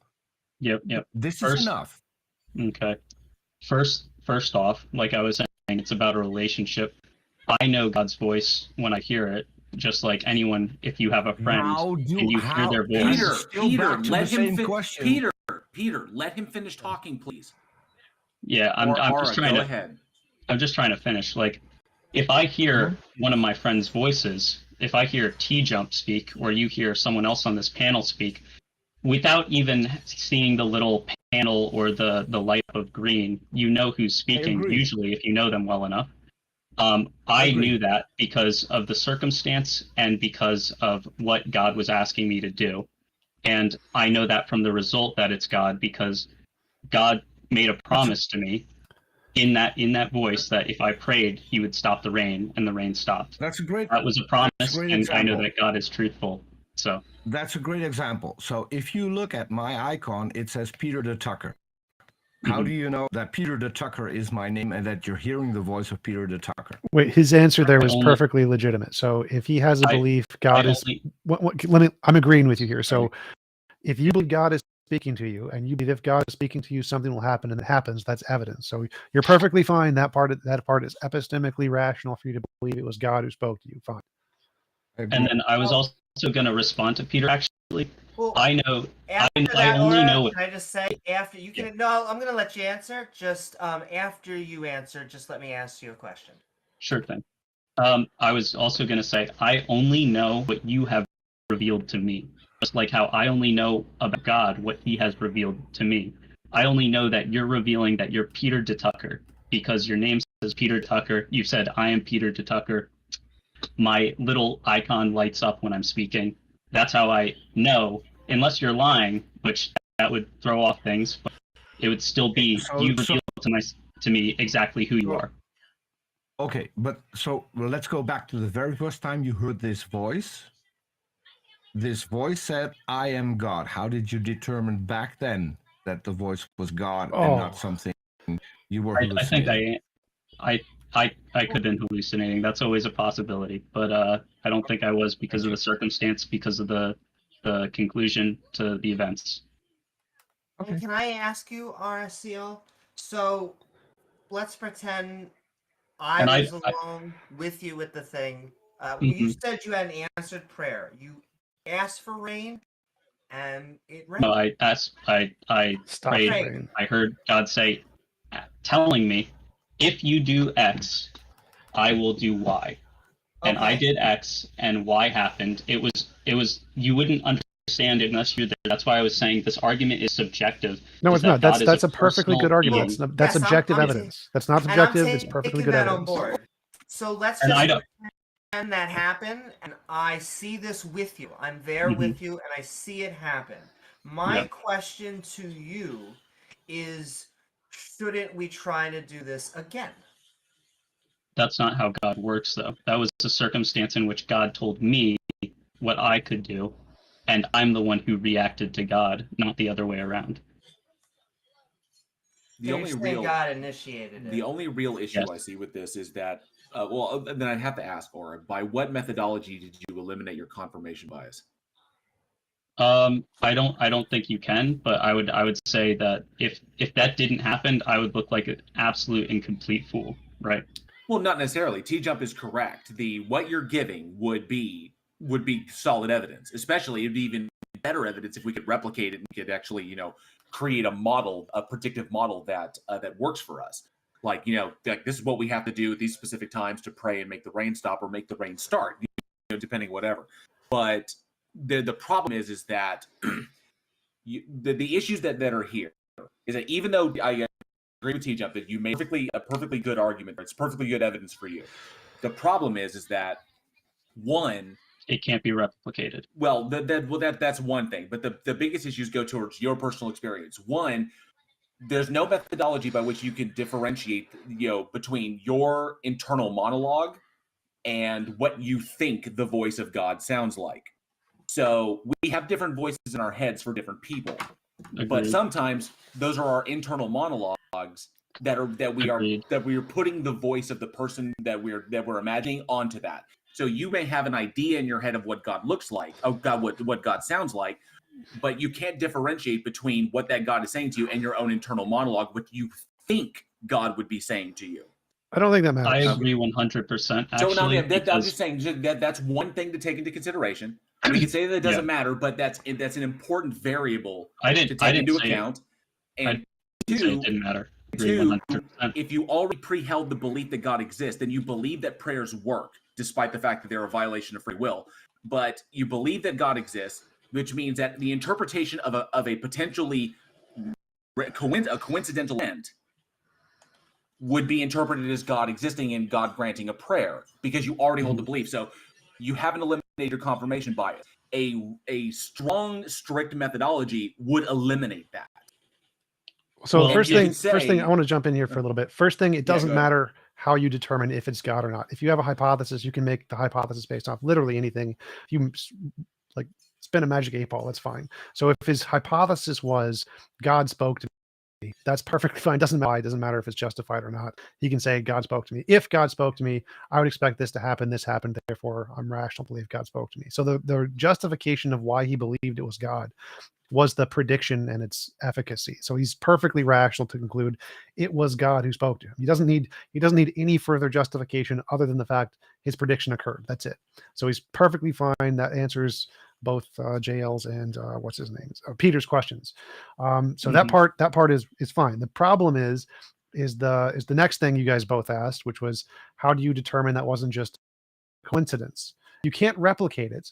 And am I justified in believing if Santa Claus is real, I will wake up in the morning and presents will be under the tree. I wake up in the morning, presents are under the tree. Therefore, Santa is real. How is that any different? If I can, right before I answer your question, just address one thing, is that I would also agree that it's perfectly reasonable to also say, hey, this could just be my imagination. What is stopping this from actually being, like, could this just be my imagination? And the Bible says to test the spirits to see whether they are from God or not. But the more you spend time with God, the more you know his voice. That's the kind of one of the indicators. And then the other thing too is that my original thing was positing that God is a personal being and that he can prove himself subjectively, and that objective evidence is only there for whoever was present with me at the time. However, my repeatability process is that I've had that happen multiple times. The only other thing is eliminating bias, but it's like you're biased towards evolution, right? No. You have a bias but it's based on evidence, right? It's based on it's a conclusion. It's a conclusion derived from the evidence. Well, no. Yeah, so again, the question here is, can you differentiate imagination from reality? Personal experience cannot do that. So if all you have is personal experience, you don't have evidence. You have an anecdotal fallacy. So you do not have evidence. So even if you think you've experienced this multiple times, unless you can demonstrate it works independently of your personal subjective interpretation, all you have is an anecdote, because lots of people have personal subjective interpretations of gods or beings answering their prayers, but when they're tested independent of your subjective experience, they fail 100% of the time. So we know that human beings have this proclivity to make stuff up and to think that their prayers are being answered even when they're not. So like there's this really common example where people will look at the clock and see it's 3:33 and they say, oh my God, every time I look at the clock, it's more often it's 3:33 than anything. But then when we actually check, they look at the clock all the time and they just don't remember it because of their brain remembers the positives and forgets the negatives. And so if you hypothetically made tons and tons and tons of prayers and most of them didn't get answered and you just forgot, but you remembered the ones that did get answered, that would be selection bias. And it would prove that no, there isn't actually evidence there. It was just you selectively remembering certain things.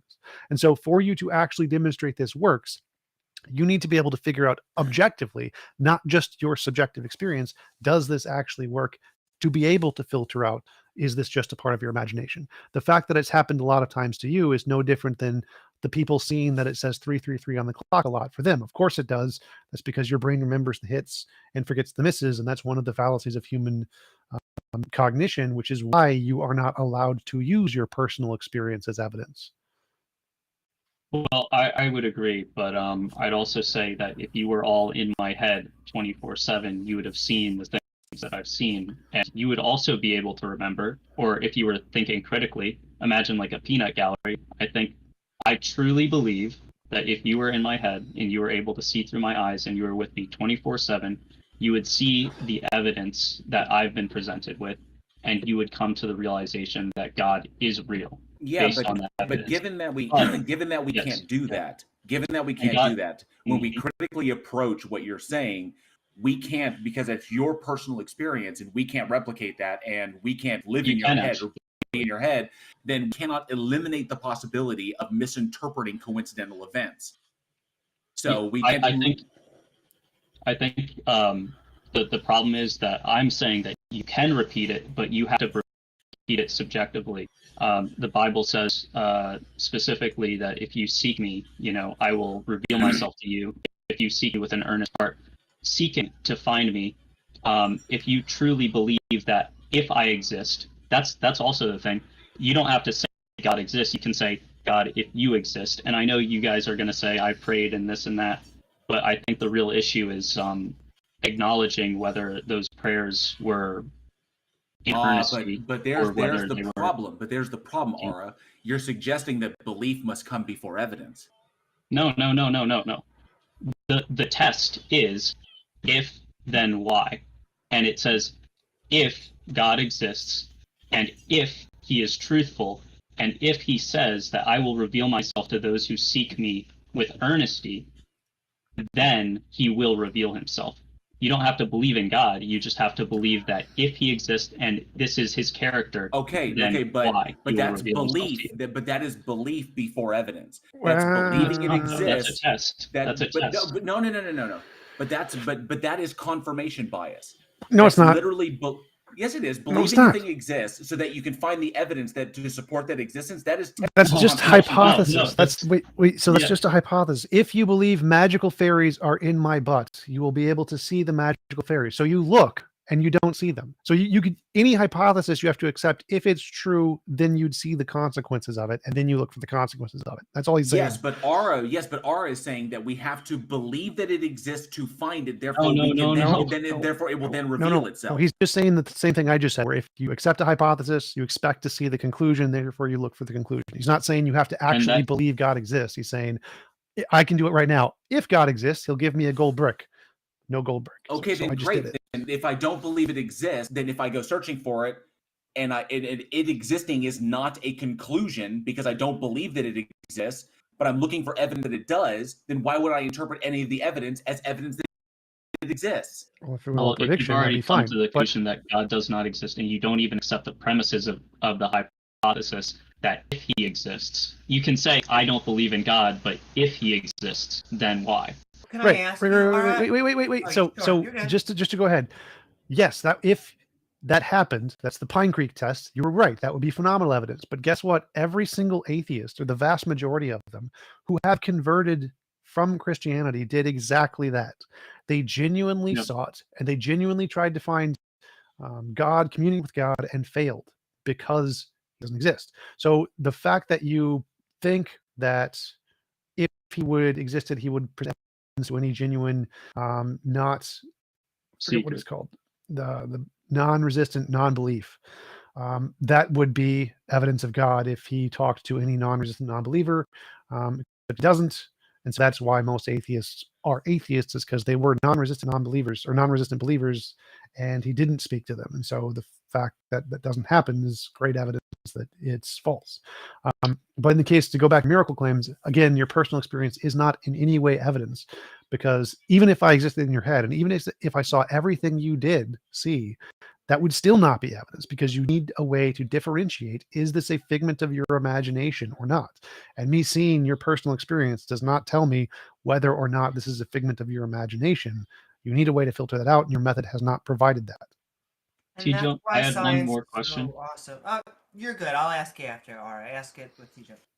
Yeah. No, I will answer whatever you ask afterwards. But my last thing after that was like I respect your opinions and beliefs too, but that's also coming down to the subjective, is that were they truly seeking God? I can't know that, or were were sins or this or that, preventing them from earnestly seeking God, or like the Bible says, sins draw people away from God, this or that. I don't know that.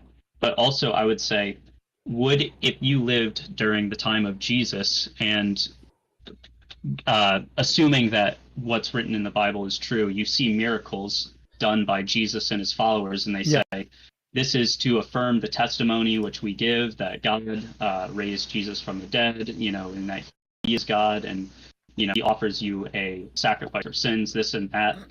And you saw those things. Yeah, if Jesus claimed he rose enough? from the dead in 3 days, and I saw him rise from the dead in 3 days after being crucified, I would likely believe yes.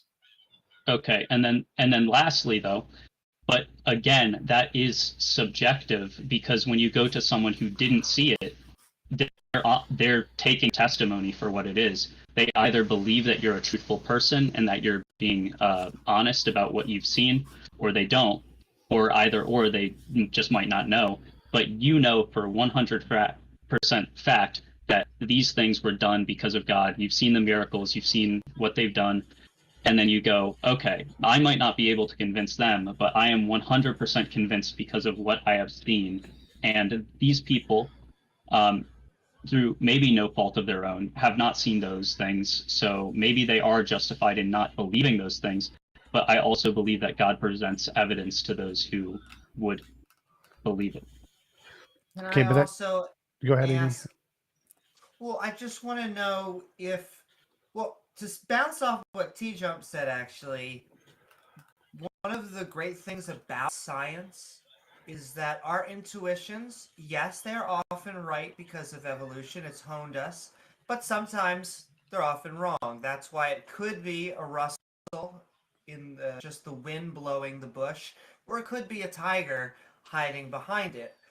The science is how we, or one of the best methods, not the only, but one of the best methods from delineating fact from fiction. But then I would also like to know if these signs stopped, if it just began, because to me, when I look out to the world, I am an optimist, but I see 50-50. Bad things happen, good things happen. It seems very random.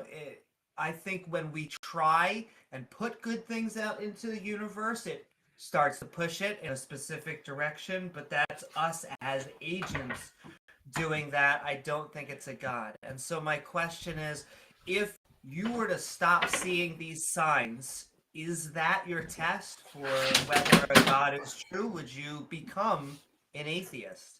And I just want to quickly interject one question from an audience member. It's very similar to what Amy's asking. It's a little bit tongue-in-cheek. Canadian Oleman asked about 18 minutes ago, I need some rain here. Please get RSEL to make it rain here where I live within the next 15 minutes, and I will convert right now. I will believe in God, and I will go to church regularly. Interesting. Well, I'll pray for you, but, I don't know. The reason I knew that it would stop was because I believe that God initiated the occurrence. Whereas if I pray something that, God did not initiate, I have no guarantee that that will happen. And just in case it's helpful to you, he's in Eastern Canada. Okay, thank you. What if God yeah, I'll answer Amy. Yeah. What if God stopped initiating things? It's kind of like a hypothetical, like, what if God stopped doing what God does? I don't know what really would entail, because God is the initiator of all things, and the sign thing, I would rather go with that, because like God stopping initiating things, I don't really know what that means. But the signs thing is like, oh, God stops answering prayers, or God does this. I know from scripture, if God is truthful, that's not going to happen, because he makes promises about prayers. But the signs thing is that throughout scripture have evidence of, or I'm not saying believing just scripture, but what I've already seen plants me in the camp that even if God stopped presenting certain signs to me, I've seen very miraculous things, and then I've seen periods of nothing nothing happening really, like nothing miraculous. But through scripture, even in Israel, there were hundreds of years where God didn't do anything super miraculous. It's just the everyday life. Sometimes there's miracles that happen in your life, but they're bringing down the walls of Jericho by blowing trumpets. Those things they are rare occurrences. That testimony that I have was a rare occurrence. I'm not just like always hearing God's voice saying, like, oh, this and that. That was a rare occurrence, and it was God as the initiator, my personal testimony. So it's not, whether or not I see signs does not make me believe. But if I never saw signs, if I never saw anything, that would be a different story. I just have 2 more questions off that, and then you can ask whatever. I just want to know, okay, so you said that there actually have been periods where, I hate to call it dry spells, I don't know where he was initiating. That's fine. You can, I understand what you mean. So what would then convince you of a God not existing? And then, well, I'll start with that. If that's not it, because is there anything? What could convince me that God doesn't exist? It's very hard, because it's saying it would have to be proven to me that everything that I have experienced was not true, or there was a completely scientific, which I'm not even saying that miracles have to be unscientific, because like with that rain thing, it's like, oh, someone in a weather station can look at the thing and they go, oh yeah, the cloud moved away, or this and that. But the real claim is that God moved away that cloud, or God dissipated that cloud. It's the God behind the science. But it would just have to be that my experiences would have to be 100% like proven false. Like I'd have to go, wow. Well, you can't eliminate that your experiences are not completely explainable by naturalistic process, because anything that you encountered doesn't break the laws of reality. My final question is just, in all of these, I'm not actually saying when you tell me they happen because they are your personal experiences, but I also think that we have a big confirmation bias, like I think TJump was saying, and then what JL Warren was just saying is that, can any of these not be ascribed to a rare event? Not that they didn't happen, but that they occur on a small amount in a big world. For example, it is a joke, but atheists mean it when they say it, is that God doesn't seem to heal amputees, because that seems to be something outside of our biological reality, that a rare event doesn't even occur, even though that's where I assume a quote-unquote true miracle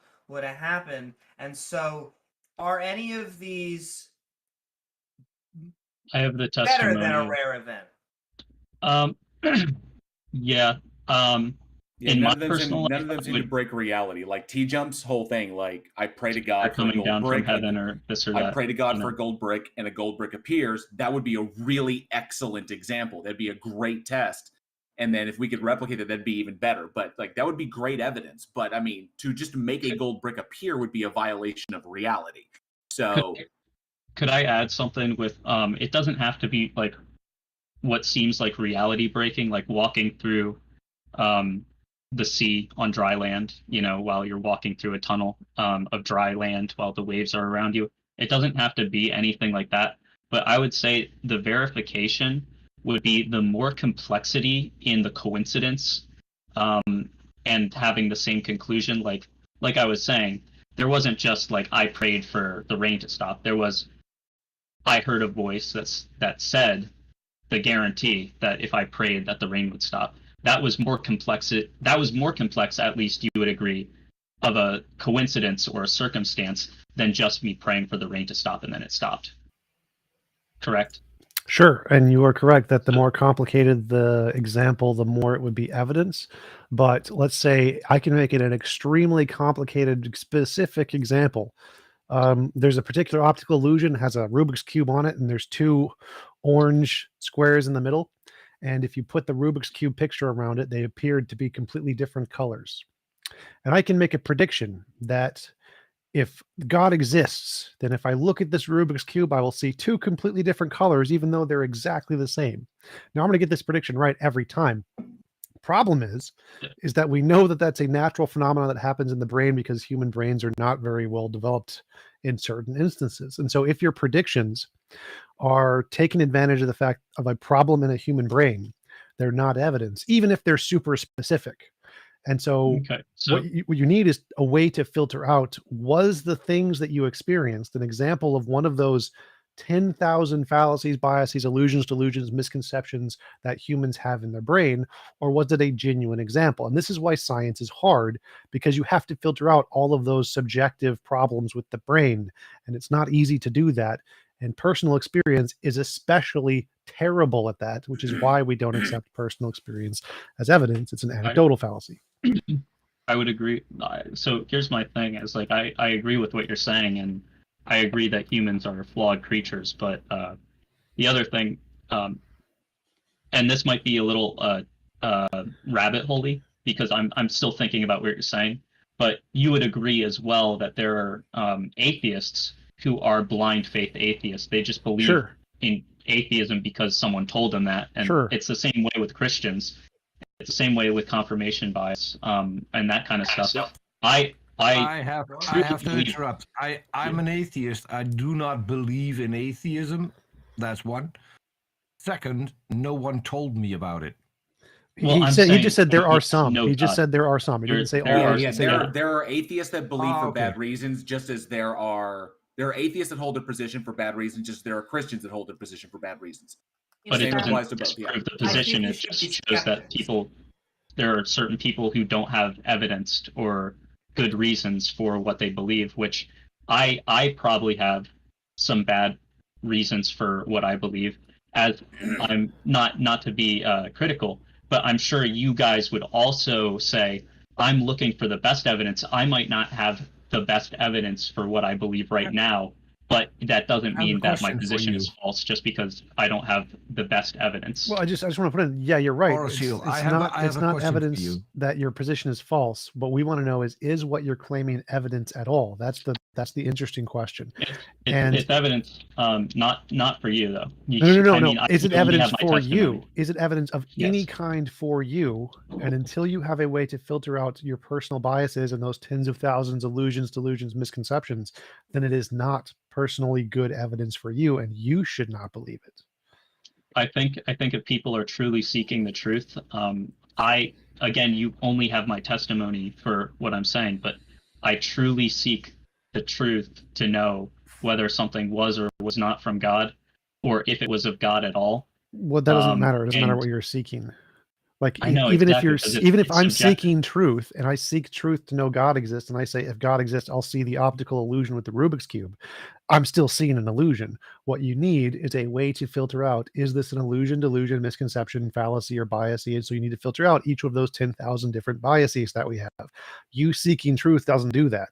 So you need to give us a method that you can use to filter those out, to show that your personal experience isn't one of those fallacies. Otherwise, it's not evidence for us, and it's not evidence for you, and you are irrational for believing it. And if any one of us on this panel that told you that at one time in our lives we legitimately went out in all earnesty to seek this information out, and we came back with nothing, then you wouldn't be able to eliminate that. Then all you can say is like, well, no, then you didn't seek earnestly enough. That's where the problem is there. Disagree. I personally would believe you, but I would also say there may have been. I don't want to get too tangenty. I would believe you though. I would believe that you were truly seeking, but I would believe that there were other factors at play that prevented you from seeing what was there. So what would that you weren't earnestly seeking? Well, just to clarify, what would falsify that position? What would it take for a person to genuinely seek and to know that it genuinely saw it and God did not answer them? How would you tell if that happened? Or would you always be like, there was some extenuating factor that we just didn't know about to prevent him? No, I would say that you could only know subjectively. That person would be able to know. And they may even, I would also say, just like how you could say that my conclusion was an illusion, I could also say that that person who said that they were earnestly seeking might believe that they were, but it could have also been a self-delusion because they might not have been earnestly seeking. You're saying Or you're subjective. that's not what I said I would believe if someone told me that. And I think there is a way to actually falsify it. I think part of what makes the claim weak is that it happened in the past. You could actually, the next time God makes an initiation, you should record it or do something that before the event happens, and then say, hey, this thing's going to happen, this eclipse or this blah, blah, blah, that maybe science or something has no prediction of, at least no lay people know why. And then when it happens, you will have an actual prediction. I don't think that'll convince anyone, though. Don't you think that'd be more convincing than saying? Well, say if I recorded that experience that I had, what atheist who already believes that there is no God is going to take that video and say, yeah, that's definitely proof, or that's even evidence? Like, they would just say exactly the same thing as like that was just circumstantial. It's like that video I saw of like the atheist driving in his car. It's like, if God exists, then lightning will strike in 3, 2, 1, and then lightning strikes in the background, and then he's just like, it's like an atheist. That really proves anything. Aura, that would be real. That would be a really excellent experiment. You know, if you could demonstrate that you did that live, and it wasn't like you just recording over a lightning strike, and you know, if we say this happened live, you did this, God struck down the lightning, it was like, wow, okay, that is an amazing claim, and that's some amazing evidence that went along with it. Can I replicate it? Can I do this independently of your own personal experience? And so then I go and do it, and I record my findings, and I realize that if I do this at this, and say I go to the same spot you're at, and I do the exact same thing you did, and it happens again, that's even better. Even better is if I go to another place on the planet and I do the same thing and it happens again. That's even better. I've done that same thing a ton of times and it's never happened. Could I also like at least 80 times in my life. I've answered that part though, but it's not the fact of that's not the repeatability I'm talking about. I'm saying that these promises are repeatable in that if I hear the voice of God say, give me a promise, then I have the repeatability task or experiment that if I can do that multiple times, which that has happened for me.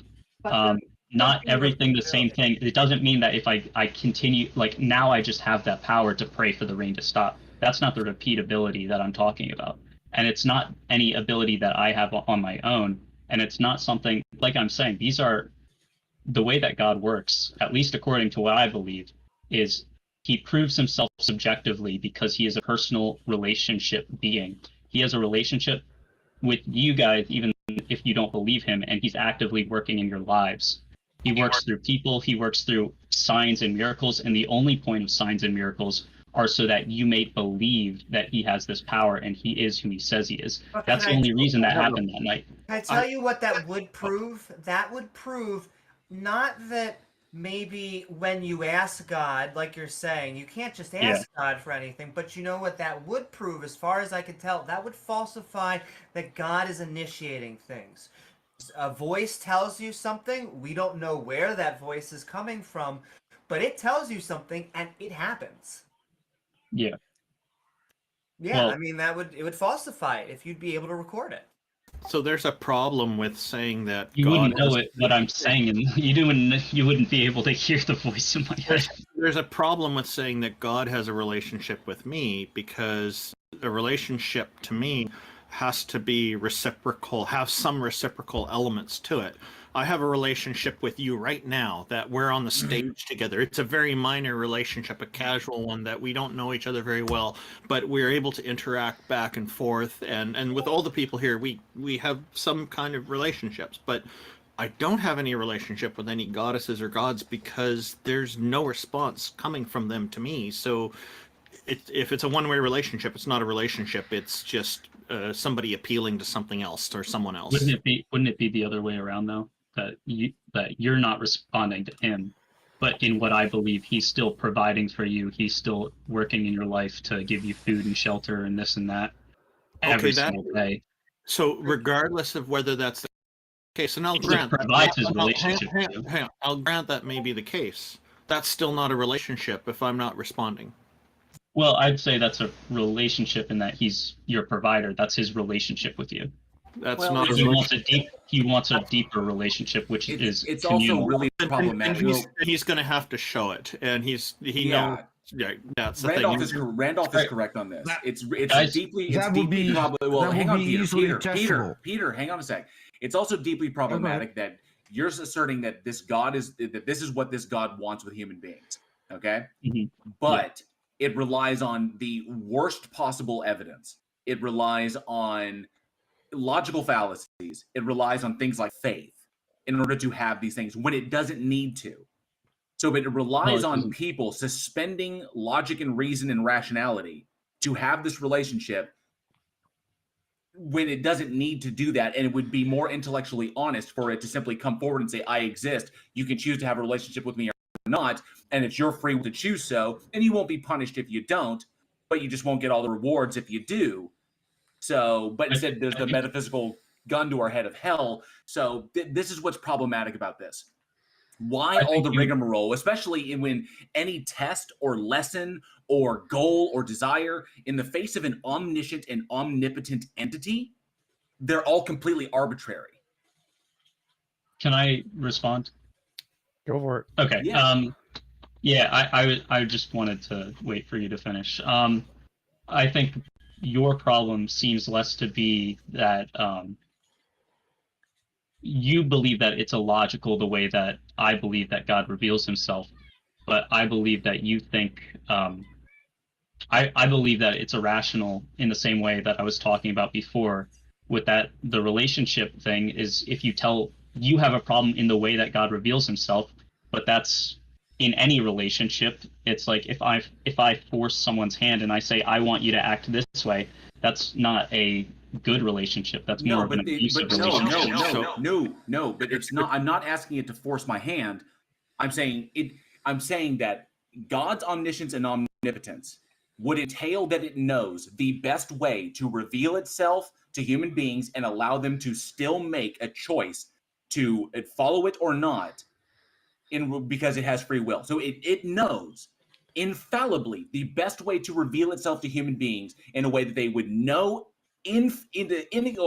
without any kind of doubt that it exists, but they still have a choice without violating free will. And yet it does not do this. So it chooses to act out of accordance of what it knows would be best. That makes no sense. It's the logical entailment of this thing's attributes. You say that it wants this relationship with human beings, which entails that certain things would have to take place to facilitate that relationship.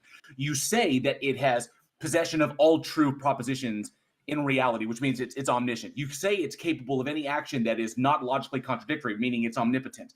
But the problem is the way it behaves is not in accordance with those attributes.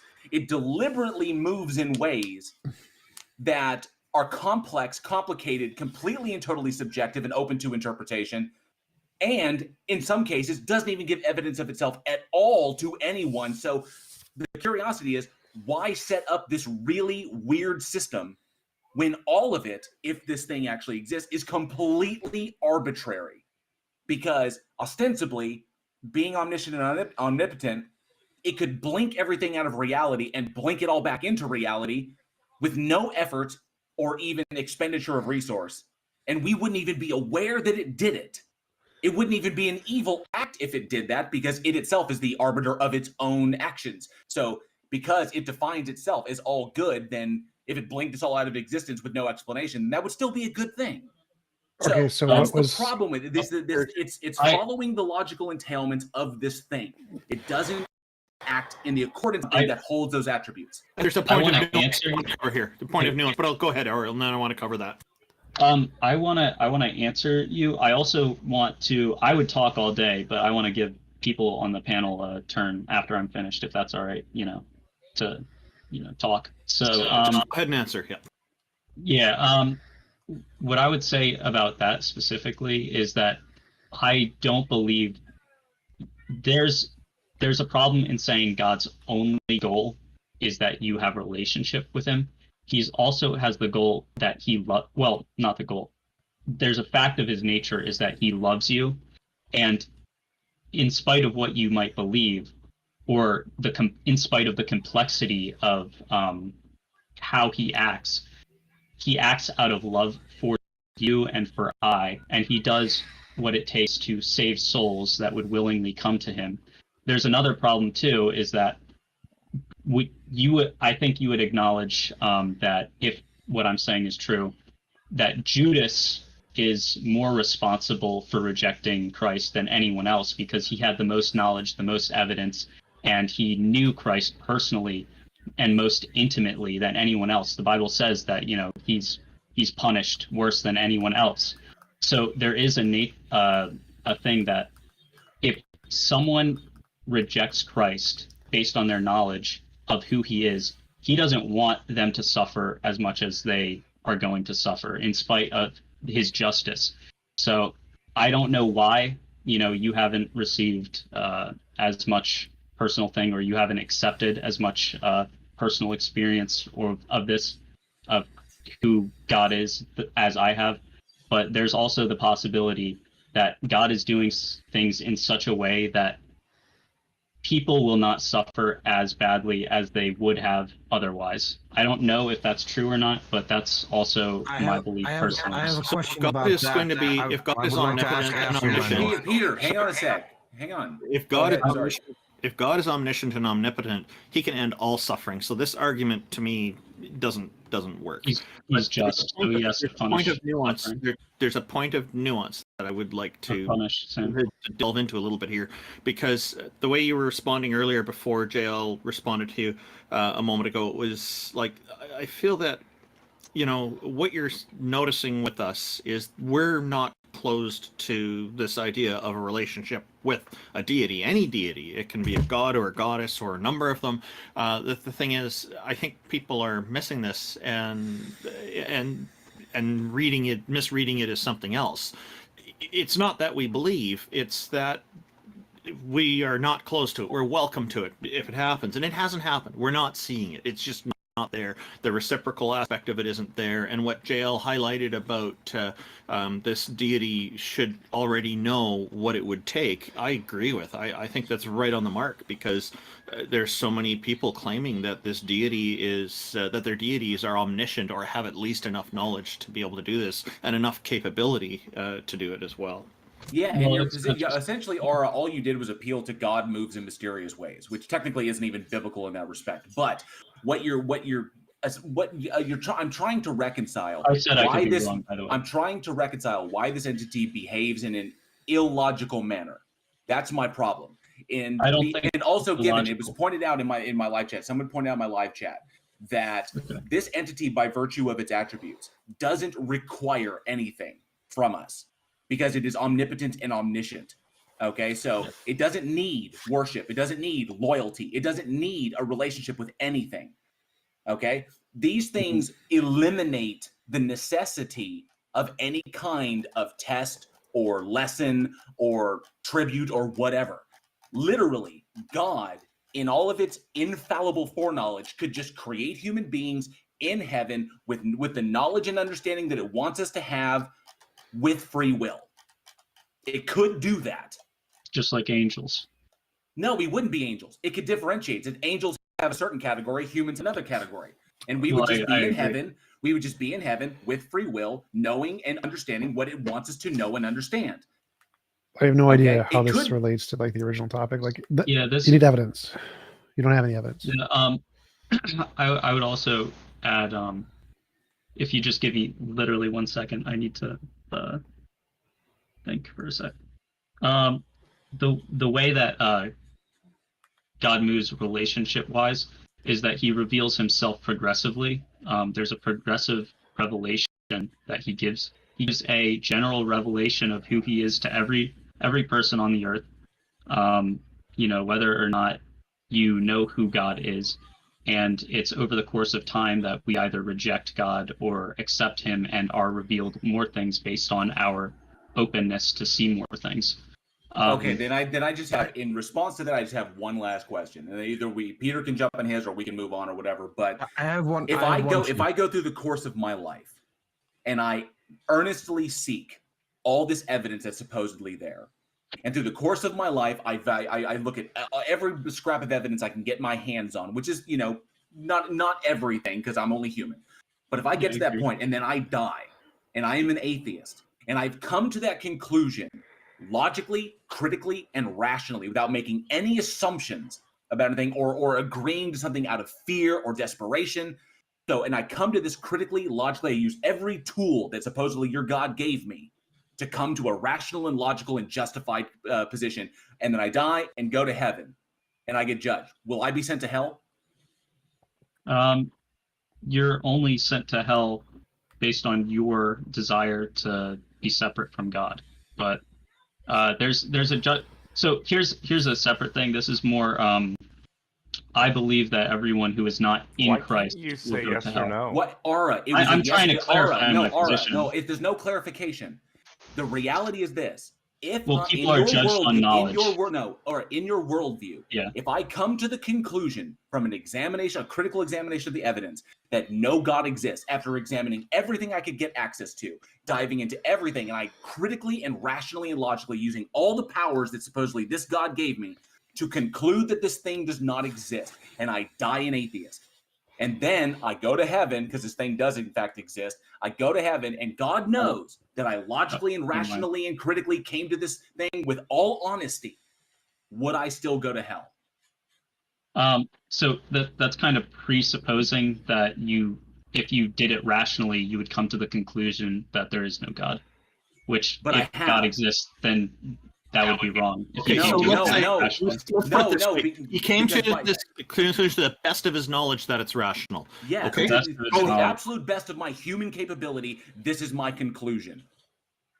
I think the conclusion would be based on rejecting the truth. So that's my answer. But if I cannot critically determine what is the truth, then I would reject what I cannot determine to be the truth, and I would accept what I can determine to be the truth, which would be rational. This is all included. Okay? There is no mitigating circumstance. The question is, if I die an honest atheist, will I still go to hell? An honest atheist. Meaning I came to the conclusion that theism honestly. I'm just going to stand on scripture, but I'm going to my reasons are that of scripture, which is that no one goes to hell just for sin. They go to hell because they want to be separate from God, because they've rejected the truth and they've rejected his plea to be. Why can you not just answer the question? No, you didn't. He's trying. So let's try that. There's a better way to ask this. Okay, is it the person logically who's possible? trying their best? The person who's trying their best to make a rational decision happens to have a mental illness caused by a physical problem in their brain, and they're being misled because of that. In your perspective, would this God be forgiving to them afterwards? This I can actually answer better, because this is based on ability, which, like I said, God judges based on knowledge, which is the ability to know what is right and what is true. So if you know what is true and you reject it, God will judge you for that.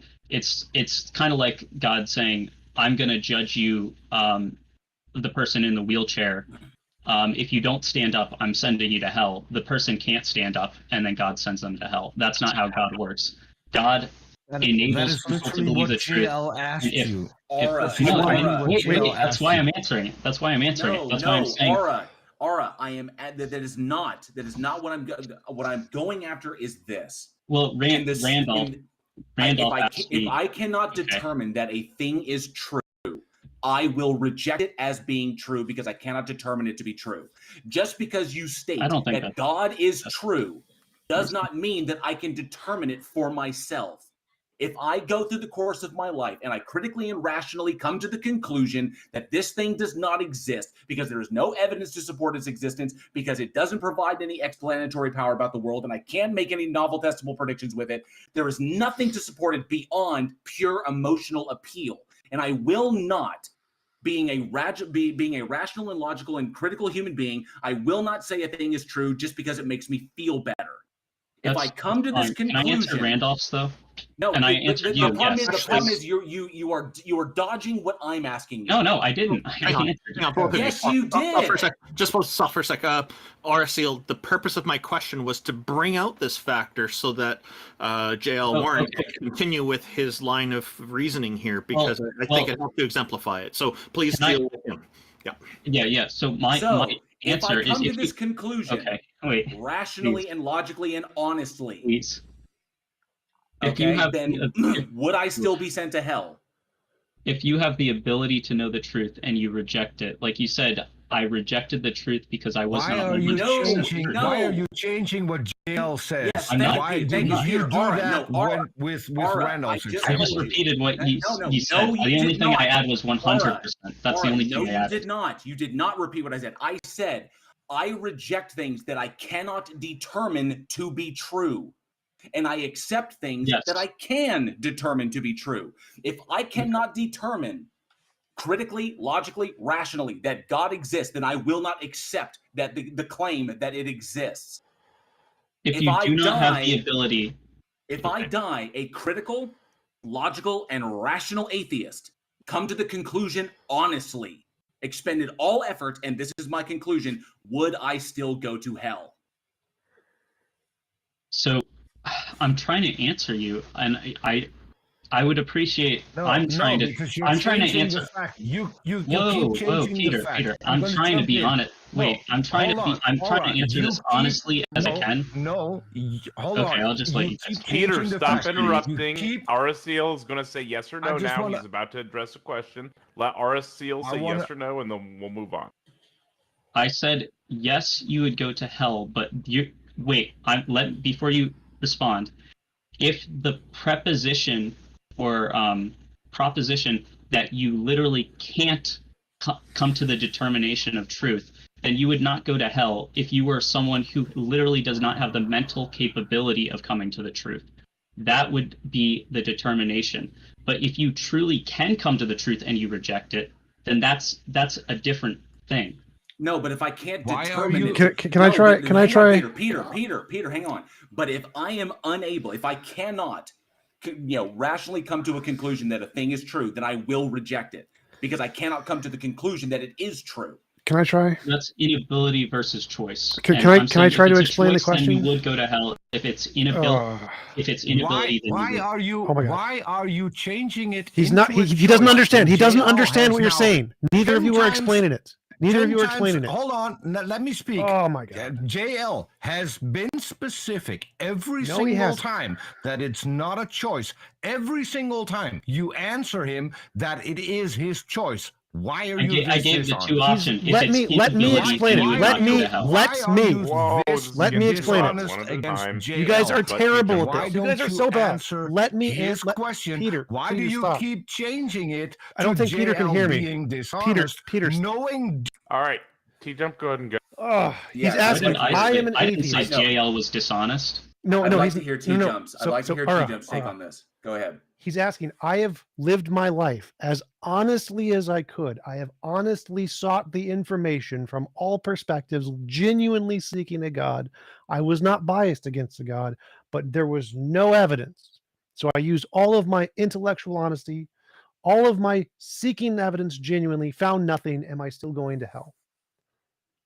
Okay, that's just inconsistent with Christianity. Right. So you're saying it's impossible to genuinely seek the evidence and to not find God. No. Yes. He's saying you are dishonest. No, he's not. No, I'm that saying you deny it while having the ability to know the truth. That is what he's saying. Peter, hang on a sec. I want to hear. Saying there's a difference between inability to know the truth and there's what you believe to be. And I'm not making this claim. I'm just saying forget all that. Forget all that stuff. Just focus. To be honestly seeking the truth and not find it. Right. So you're saying it's impossible to honestly seek the truth and not find it. It's impossible to genuinely follow the evidence and not lead to God. I don't mean truth. I just mean because people can be wrong about certain things while seeking truth. But I'm saying specifically about Christ and God. Right. if you earnestly seek God, If people earnestly can be seek wrong, it doesn't automatically mean that they are dishonest and that they are denying it because they are dishonest. And that is the only No, I'm reason just saying you that's keep inconsistent bringing with up Christianity because in Jesus' response. promises is Hold that on, if you I seek him, wasn't he will finished. open I you wasn't. up to I find him. wasn't finished. That is the only thing you keep bringing up to JL's question when he says, "I have been honest." And I have been doing everything to my full capabilities. And your response every single time is that he is being dishonest. When Randolph changed it up, hold on, time out, I'm not finished. When Randolph changed it up and said there's a mental deficiency, then for some reason, those people are honest.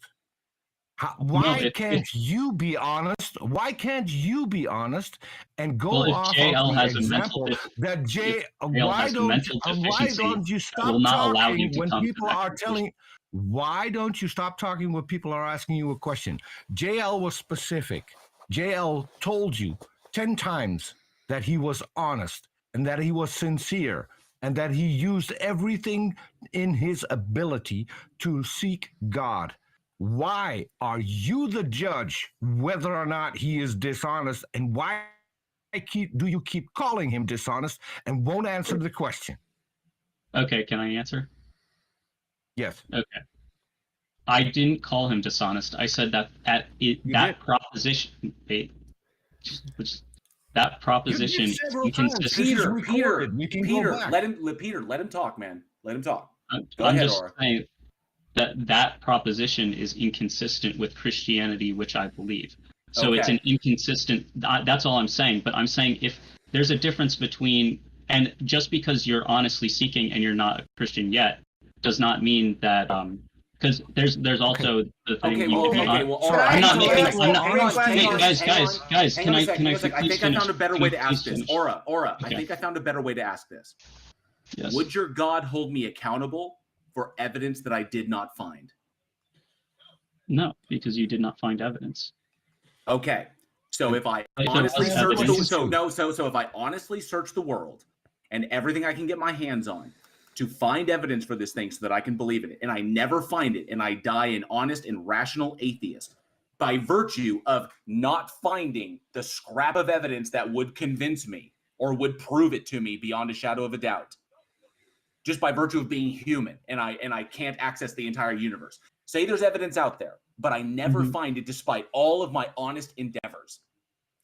Will I be sent to hell because I didn't find it? No, you won't be sent to hell because of not finding a specific.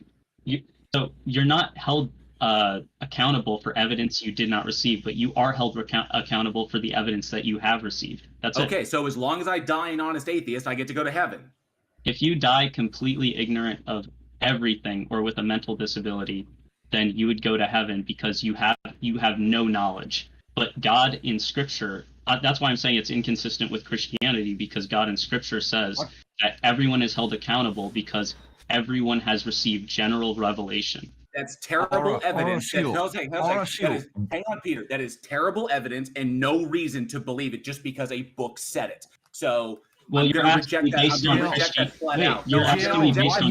What he is saying, JL, what he is saying is that intellectual honesty is inconsistent with Christianity. Yes, it's essentially no. I'm saying it's inconsistent to come to it. Aura, the answer to the is what question. You're saying. Hang on a sec. Aura, the answer to the question that I'm asking you, given your worldview, is that yes, I would go to hell. The reason you don't want to say flat out that the answer is yes is because that makes your God out to be a moral monster. I can say yes. No, I can say yes all day. That is why you have to essentially define everything, define that finding the truth of God is an impossible thing. Can I ask something about? No, I never said that. Something about hell. It's very specifically. Amy, you can ask something about hell. I just want to say that's not at all what I was saying. I said specifically that I stand on Scripture that if you do not accept Jesus Christ, and that's why I'm saying Scripture also says that there's accountability for what you know. You're judged based on what you know. People were not held accountable until they know that there was a moral right and a moral wrong, and that they broke God's moral law. That's the only time when people are held accountable. So circular reason. you're not held accountable for let's evidence go you to didn't the, receive. The Amy, heart of Amy. that. Is Satan being tortured in hell? Satan is not in hell yet. Satan is not in hell. Is Satan being tortured? Not yet. Satan is not being tortured. Not That's currently. interesting. Is Judas in hell? Not yet. Judas is not in hell. Is Judas being Yet. tortured? Not yet. Okay, is Satan going to be tortured in hell? Well, That's actually, interesting. yes. Based on Revelation, hell is opened up at Judgment Day when everyone is judged according to their deeds. So who's Alright. going to punish Satan? Can we move on now? I think we should give more time to other speakers. Yeah. Yeah, I'm sorry. we can. Yeah. It's- I'm really sorry, you for guys, coming for up. taking up so much time, but thank you for talking. And I, for what it's worth, I'm praying for all of you guys, and I hope you have a great day. Hey, Orasil, this was an interesting conversation, and I hope we can engage with you again in the future. Thank you for joining us today. Thank you. Garcia. Bye, And guys. I just want to say that wasn't the answers I was expecting. I would have assumed where I wanted to lead down is that Satan, clearly of all of us, knows the most, has the direct knowledge that God exists. And so I would compare Satan to almost anyone else. They should be the one being tortured. However, they are often in Christian mythology doing the torturing. Yeah. I'm still Beams going with the had fact something to that say. intellectual honesty is inconsistent with Christianity. I think jail proved that 10 times in a row. Yeah, that was That's literally what he said. that conversation was a bit of a struggle. I think there's a difference in the use of terminology is part of it. And this is something I've noticed seems to happen a fair bit, particularly with Christians I've engaged with over the years. Some of them have very different ideas on what certain terms mean. And I find the vast majority look at death very differently than the rest of the world that doesn't follow any kind of religion with an afterlife, because they remove the characteristic of finality from death. And that's just one example. I'd like to. It's good that we clarify terms when it's needed. And here, I think it probably would have been helpful if we focused a little bit more on that, because of the back and forth he was having with JL, and he's trying to qualify things, which was good, but it wasn't too helpful in answering the questions quite the way they needed to be answered. because he knows thing what that he annoyed knows me- what the implications are of the answer. And Yes. so, Yeah. if he answers one way, it completely contradicts his entire worldview. If he answers another way, it completely. Either way, that's the whole point of it. Is that, like Peter said, yes, essentially, like intellectual honesty is incompatible with the Christian worldview. It's like Yes. it's beyond ridiculous. And like I said, and it's another example of this entity behaving in a manner that is inconsistent with its attributes. That because ostensibly, if God is omniscient, then it would know that these are problematic methods or problematic reasons for believing in things. That it would know that. So why would it rely on problematic crap? Why would it say, What annoys- especially when it's completely JL. arbitrary? It's just it's just causing strife for the sake of causing strife when it doesn't have to be that way, and it doesn't need to do it. I mean, it's literally just in service to its own ego. It's what it all comes down to. If this thing exists, all of this is just in service to its own ego. It also comes But from what annoys me most in all of this, JL, is that you gave him your story, that you were honest and that you had been looking, and suddenly he's a mind reader and he can tell you that you have been dishonest. That is the thing that annoys me, because it's not God judging you. This was him judging you based on absolutely nothing other than my book says so, therefore it's right. It is. I those are the things that I can't stand from Christians. My best friend is a Christian. He would never do that. He is honest to me and says, I have no clue. If you're going to hell, I wouldn't know why, and I would find it a wrong decision. So to be fair, So to be fair, Peter, I guess you mean you can't stand that from some Christians. X, what were you about to say? JL wanted- didn't I ask wanted him to say once. something. Hang on a JL sec, yeah, asked him hang on a the sec. same, X the is same gonna say something question about 10 X. times. It's true. Okay, X, I wanted, what were you I wanted to bring saying? this up because Amy pointed to some of this earlier. So when we were speaking to somebody earlier, Amy kind of hinted at the fact that the origin of some of these Christian beliefs is relevant to whether or not even a Christian should take them seriously amongst other Christians in their theology. And one of the things that we're talking about in detail, which is the theology of hell, is non-existent prior to contact with Zoroastrianism under the Persian captivity.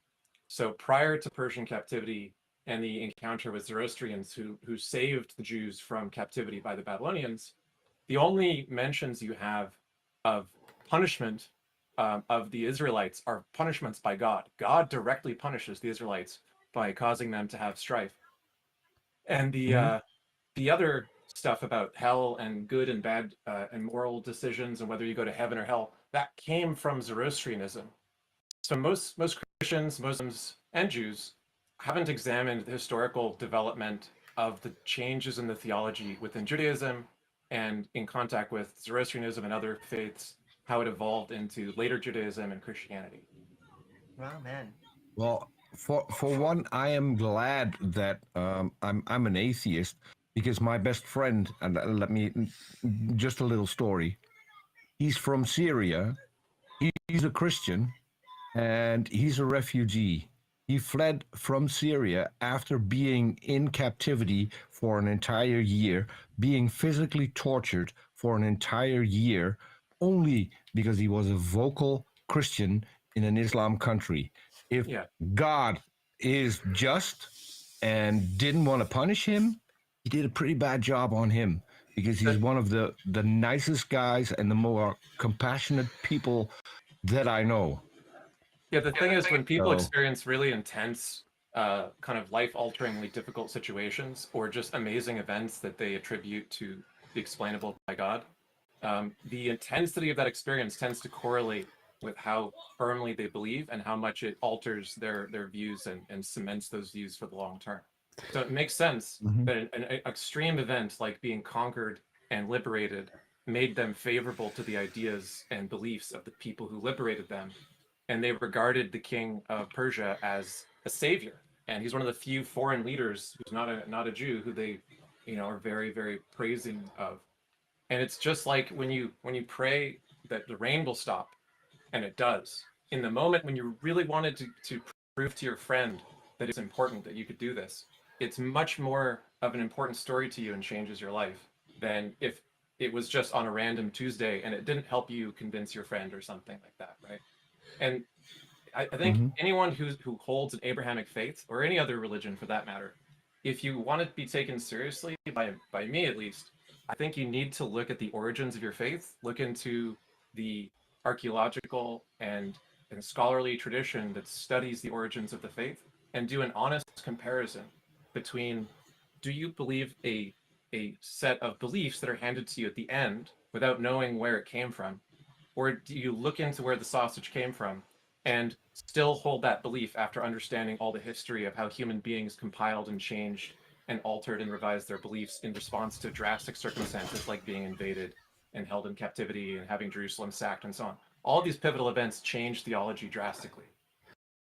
All right, so next speaker. Quick sec. For Yeah. people in the audience who are not familiar with Zoroastrianism, it is the polytheistic religion that was quite common in Iran before the Muslims took over in, I believe, was the 70s, and outlawed all other religions and forced Islam on everybody. But Next speaker, I think Zoroastrianism was the first monotheism. But anyway, next Yeah, no religion. name. I didn't say it was the first monotheism. I said the concept of hell punished. That was a change from Sheol. So Next speaker. the first references come directly after exile. yeah, that's my understanding too. This is a scholarly fact. All right, no name. What's going Hello, on? no name. Welcome. Thank you for joining us. You have your microphone turned off at the moment. We're interested to hear what you have to say. You may have to unmute yourself. His microphone's off. This is low-hanging fruit, but no name, no mic. Right. I'm going to move you back to the audience. Just unmute yourself, and we'll pull you back up, though. Neutrino Skeptic. Oh, what an interesting name. Neutrino Skeptic. The particles we have trouble capturing. What about Beamsy? Is Beamsy around? Neutrino Skeptic is not responding. We'll go ahead and move on to Holy Spirit. I guess you invited Beamsy up. It's okay. Oh, Holy Spirit. Hold on, Beamsy Holy can only Spirit. come on if he puts on pants. Holy Spirit, welcome and thank you for joining us. How are you today? Doing great. How are you all doing? Great. What have you got for us today? Well, I want to have a goal, right? And I want to know what are the main things for you guys that are stopping you from believing in God? No evidence. One thing. Evidence. Okay, I used to be a theist, so it's not stopping me. It so stops do you you from not- believing. Do you not?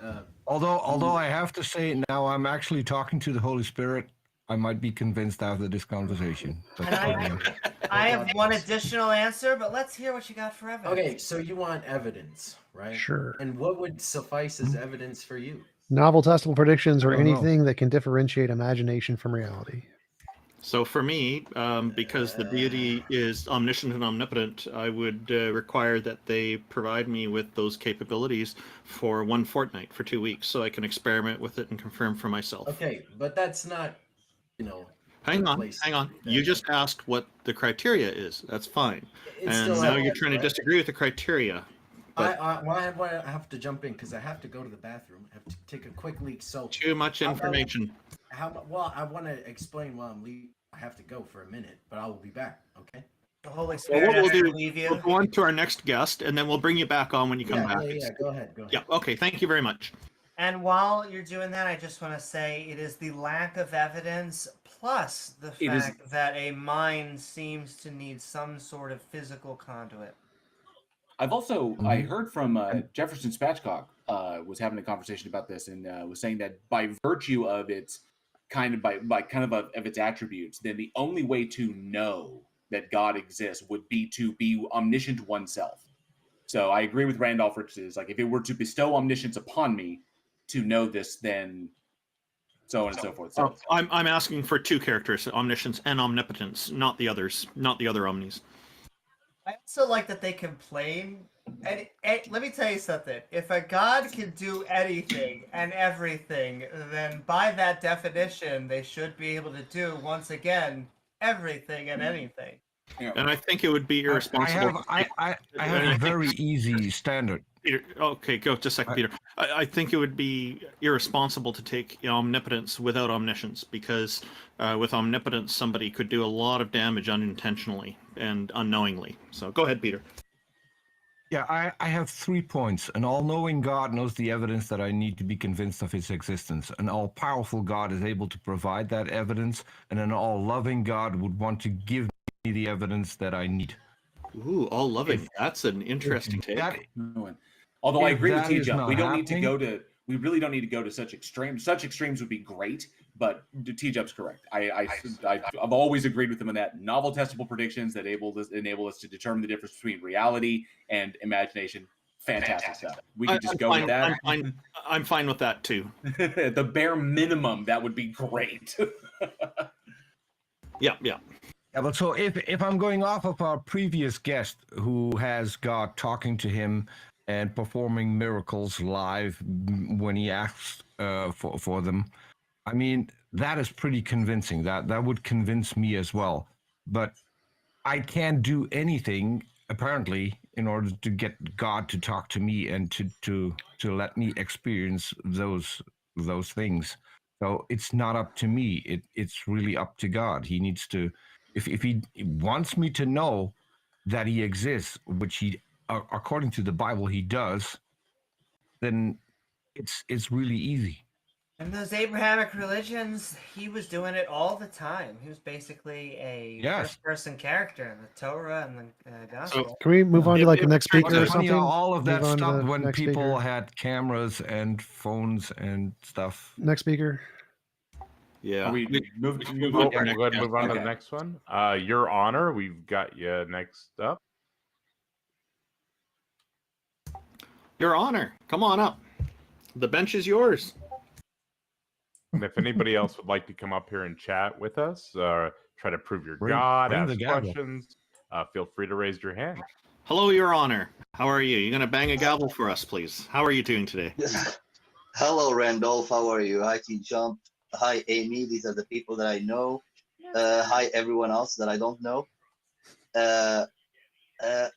My take on it, I listened to the conversation. I listened to the part where you say that if you die and God hasn't given you, you have tried your honest best to come to the evidence that God exists, and you could not find that evidence. Yeah. So here, I want to ask you an honest question, since you mentioned Go for that it. you honestly tried to come to that evidence. Go for it. What's the So question? my question to you is, when the evidence is presented to you, presented to you, are you treating that evidence without bias? And honestly, Yes. to me, it seems like anytime I listen to these talks, it doesn't seem to be treated with I would say enough seriousness. Like it's like the default is to just try to dismiss that evidence. That's how evidence works. So, Yeah, so like the what, TJump- what you're supposed to do, an honest investigation of any evidence, is to try to disprove it. That's what science works as. So like a scientist will present a paper and say, here's my paper that I think works. And everybody else, all the other scientists, will try to disprove it. They'll be like, see if we can find the holes in it and prove it doesn't work.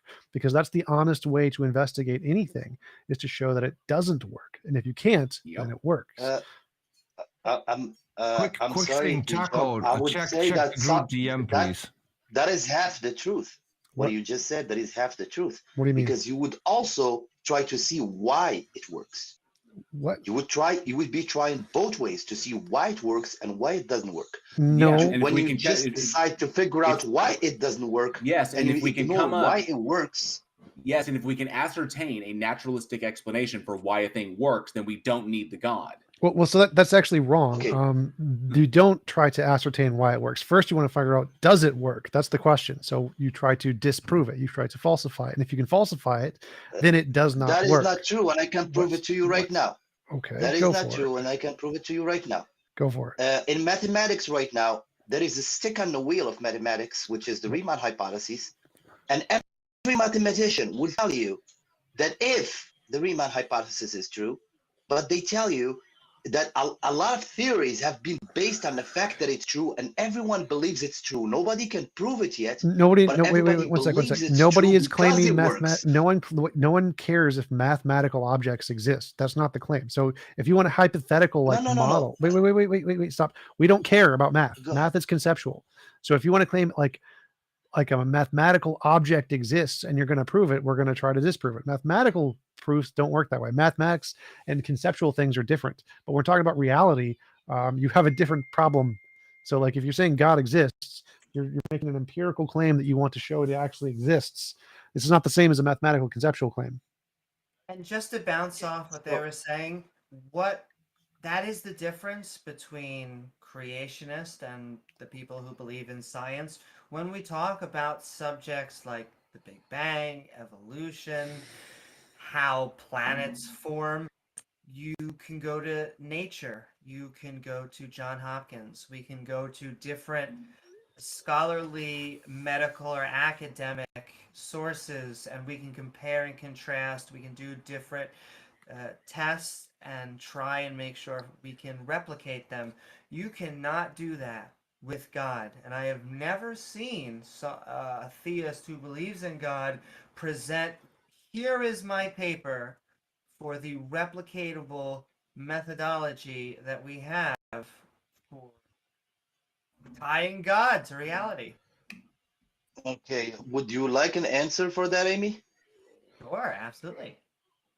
Okay, because the reward in the religion is based on the word belief, and it's not based on actually proving something like mathematics or in physics or in astrophysics or some other type of science.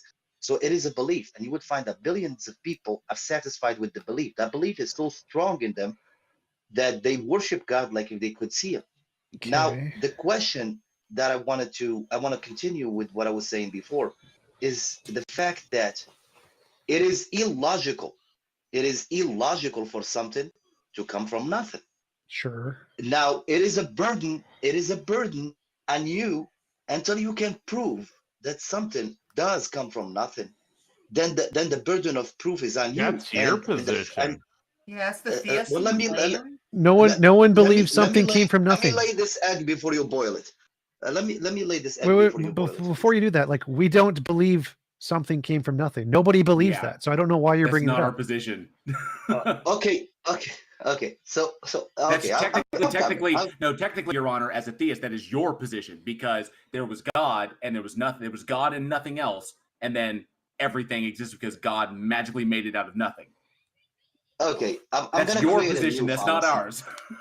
I'm gonna create a new fallacy for you guys. I'm gonna call it the fallacy of keep the change. Okay. What? Because so far, what you have been able to do to try to disprove God. In the theory of the Big Bang, we had a problem because we had a problem of where stuff came from. So we created this thing that at the Big Bang, matter and antimatter were created, which equals to 0, plus 1 minus 1 equals 0.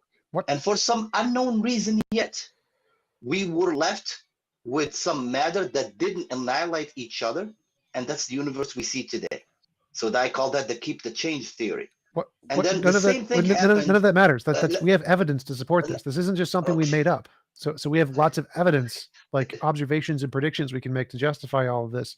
You don't have any of that Okay. of God. So Observations. I'm sorry. Observations could be explained in a million different ways, sure. and a lot of them could be logical and more, and some new ways. I can give you some ways that are more logical than Yes, some yes, theories that's right now. true. But guess what? We made the predictions before we knew them. So people made predictions that if the naturalistic explanation of reality is correct, we'll make these observations when we look at the cosmic microwave background. We then looked and said, oh, we were right. So the fact of what makes something evidence is the ability to predict something before you know it and get it right. Naturalism has done that. Particle physics and cosmology have done that. God has not done that. So there's evidence for physics and naturalism. That is not true. That is not true, TJump. Because I'm gonna tell you right now. No, Dude. Your Honor, Even if I give you evidence, Your Honor, I'll give you a counter example. You want Okay, a counter yes. example? Give to me prove that what counter you said is example. wrong? Yes, give me counter example. Okay, 1400 years ago, God in the Quran said that we have created the universe and surely we are expanding it. This is talking to people who are living in the desert, who don't know the basic science that you know right now, and God is talking to them about expanding the universe. 1923, you give. Your Honor, 1923, you give a man a Nobel Prize for discovering. Your Honor, stop. We got it. The Quran claimed that the universe was expanding. TJump, would you like to counter with what the Bhagavad Gita says? Yeah, the Bhagavad Gita predicts the age of the earth is 4.3 billion, which is actually accurate. Yours doesn't predict that. So if being able to predict a generality is evidence of God. Don't make a wrong, TJump. Two rights don't make a wrong. What? Right? What? No. Two rights don't make a wrong. Your Honor. Giving me Your Honor. Stop. No. What we're saying is two wrongs don't make a right. Being able to guess something correctly I'm telling isn't you evidence. example here that two rights don't make a wrong. No. Guessing a random fact correctly is not evidence. So the Quran getting a general fact correct that the stuff is expanding is just a guess. That is not evidence. Like it would be evidence. How much contemplation, in your opinion, that deserves? How much Zero. contemplation? Nothing. Would It's you garbage. say the number It's from 1 garbage. to 10? 0? Garbage. Zero. Okay, this is what I'm. Okay, thank you very much for making my point for me. This is the point that I started with. That no matter what evidence would be, that's not evidence for you. The bias that you would have. No, there's no bias. That's not evidence. Right away. No, But that's you're right. objectively. Evidence. No, You no, just- no, listen, you no. continue to do something Stop and sometimes listen. in Let me one answer your sentence. question You so I can just explain asked- it to you. Stop talking. So Okay, that go is ahead. provably Go ahead. not evidence. No, it's called an ambiguity fallacy. We know it's not evidence because in any book you have, there's going to be specific examples of words that you can interpret to mean essentially whatever you want. It is not evidence. What you need is something This is specific. clear That's why in language. There is stop no talking, interpretation stop left. talking, This is stop clear talking, language. stop talking. In science, we know this is a fallacy because we know that we don't accept generalities and ambiguities in scientific papers because anybody can make generalities and ambiguities. You need a specific prediction of a specific thing that we don't know yet. Ambiguities are not a specific prediction. They are not evidence. You can find ambiguities in literally any book. You can find dates of people being murdered in Moby Dick. Does that mean Moby Dick is a special book from the revelation of God? No, it means you got a lucky guess. That's it. So no, this is not evidence. What you need is evidence of something specific. The Quran is garbage. TJump, is prove this this statement point- ambiguous? Hold on, Is this Your Honor. statement ambiguous? To I'm prove sorry. the Is this statement ambiguous? Wait, let him- there him- is 7 of yeah, you what's- guys. At least let me talk. What's the Can I at statement? least? Okay, finish the statement. Okay. This statement answer yes or no? Is this statement ambiguous? We have created the universe, Yes. and surely we are expanding it. Yep, that's a super ambiguous. Is this left for interpretation? Yes, that's super ambiguous. Very ambiguous. Okay, I'll let the audience judge that. I'm not gonna. So, Your Honor, the Yeah, whole well, point. can I the just whole ask a question? Yeah, go ahead, just Amy. real I'm sorry. quickly? Go ahead, Amy. Why do you think that the Bhagavad Gita was able to get so close with the age of the universe? Well, I'm gonna tell you why. You want me to answer you, but I've got to be able to finish my answer. Sure. Okay. You got okay.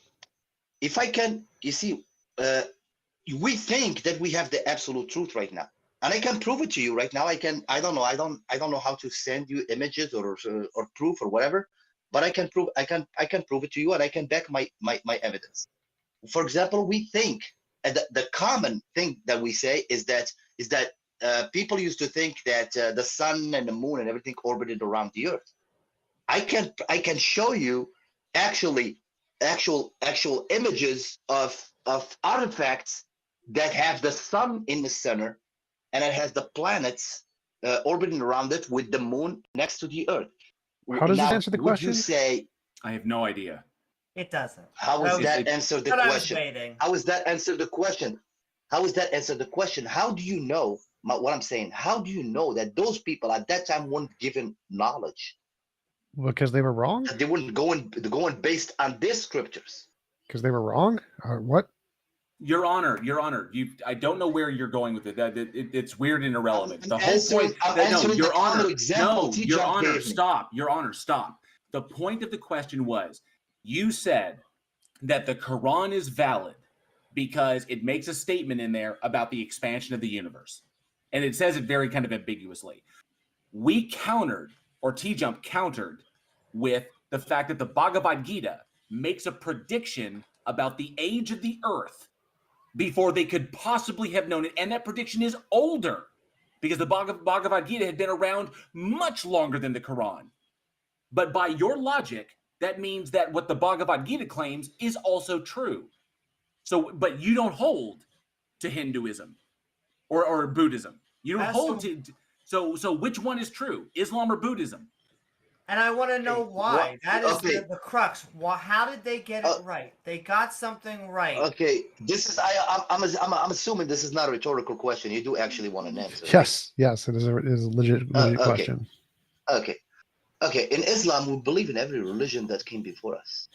Okay. Okay. We believe that God sent 124,000 prophets and different scriptures and different messages and different messengers. We believe in Jesus, we believe in Moses, we believe in Noah, we believe in every religion that came before us. Some religions that weren't mentioned to us in our book, we neither believe in them or disbelieve in them, but we hold the possibility that they could be one of the 124,000 religions that were revealed.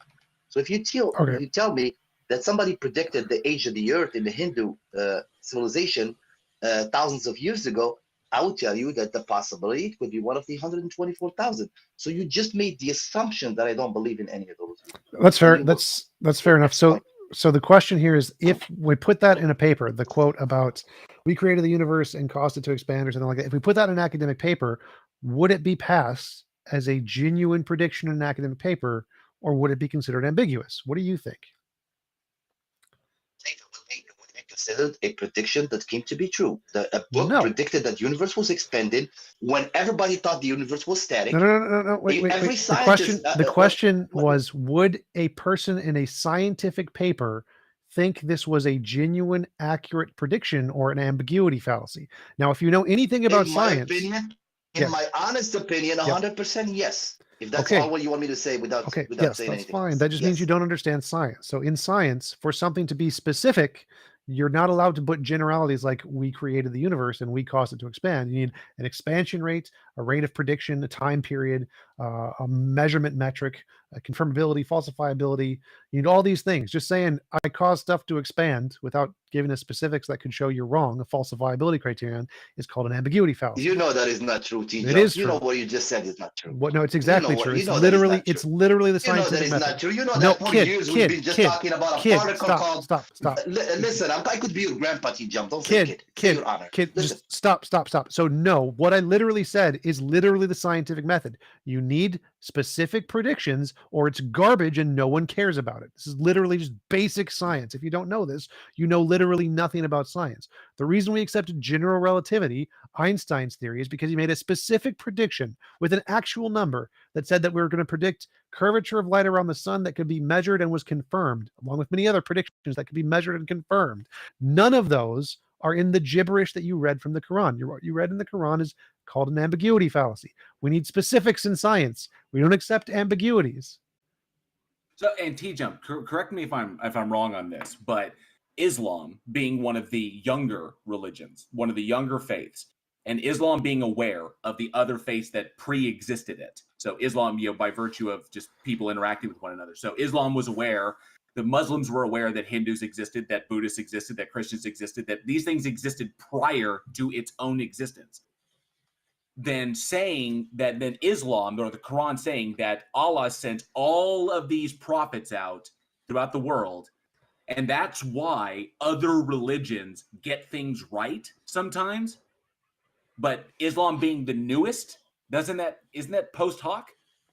Yeah, I mean, isn't that Islam just trying to reconcile why other religions are correct sometimes? And well, I've never heard the position that he thinks all the previous religions before Islam were true. That's a really strange position. But if that was the case, then he'd also have to take credit for all the things they got wrong as well. So it's a very strange position that I don't think he really wants to, that most Muslims would probably defend. But if he wants to take that, okay, it's an interesting. Yeah. I'm just trying from a perspective of like, I've got these ideas for a religion, but there are all these religions that existed before me, but I'm going to create this new one, but I have to reconcile all the stuff that the other religions got right. So in order to make mine the most true, then I have to reconcile this. And the best way to do that is to say that my God has sent down prophets throughout all of human history, and some of them have inspired other doctrines, and the reason they got those right is because Allah sent them down. So it's literally justifying my own. It's using other people's work and other people's lucky guesses to literally say, oh, well, that's because my God is true. Yeah, that would make sense logically if you wanted to think of like how they came about with the idea. Sure. Right. Okay, so it's just like...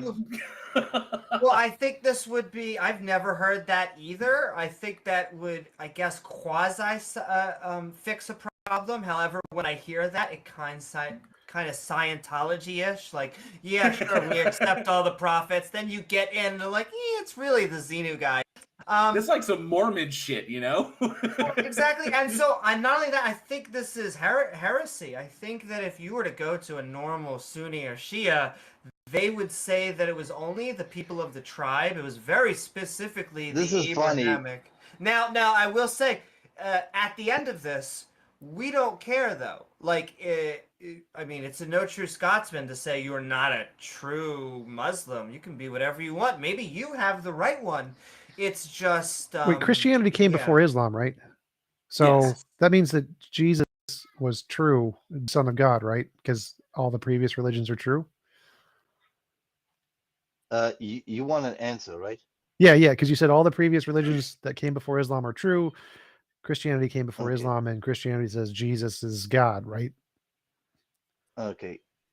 In Islam, it was revealed to us that Jesus is one of the greatest prophets ever sent to Was humanity. he the son of God? Was he literally God? He was not the son of God. So Islam Christianity came to was warn us wrong. that God does not have a son. Yeah. So the religion that was sent to the Christian is right, and it was revealed to us that the details about Jesus being the son of God were added by humans. So we believe in the religion. We don't agree about the details, like details of the Trinity and the Son of God and things like that. But how do you know which is right? Are you just going to say the Trinity's wrong? But hey, they got that one thing in Hinduism about the age of the universe. So, guess what? God kind of Yeah, right there are a lot of passages in the Quran to explain to you why it's wrong and why it does not fit the profile of an all powerful God. I mean, I'm not here to bash Christianity. Yeah. And I don't want to do that. Yeah, this was just it was just an interesting point when you said that all the other religions prior to Islam are true. That's just a really strange claim. I don't think it's really significant to anything. No, it is not. I actually just sat there and laughed because I listened to Popcorn because I just dismissed one of your biggest cliches, which I always hear you guys attack the theists. That why is not this religion is true? Why not this religion is true? And then when I gave you a statement that is provable in the Quran, I don't even have to go to the Hadith. In the Quran, that it tells us that in order for me to be a Muslim, I have to believe in all prophets that preceded Muhammad. And when I gave you that, I listened to the Popcorn because it's like I demolished one of your houses.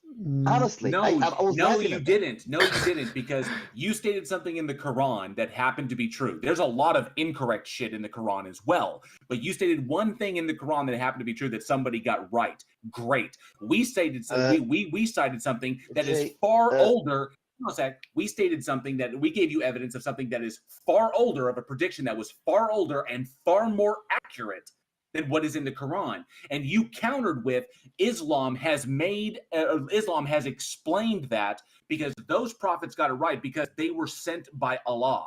No, his point was correct, that if you're bringing up the criticism of Hinduism and he says, well, they're all right. I mean, that's a valid critique of that argument. If our argument is that predictions are evidence of religions and this prediction of this religion is better or whatever, and he says, well, they're all true. I mean, that's perfectly fine. It leads to contradictions, but sure, whatever. Isn't that post hoc? Doesn't that mean that Islam is essentially just post hoc reasoning? No, it doesn't it's necessarily taking all mean the that. good It's stuff just, from all the previous religions and no, it doesn't necessarily mean them that. into something else? No, it's taking all the good stuff from the same source. Wait, it doesn't matter. It's just irrelevant. It's just irrelevant to the point. Like, who cares?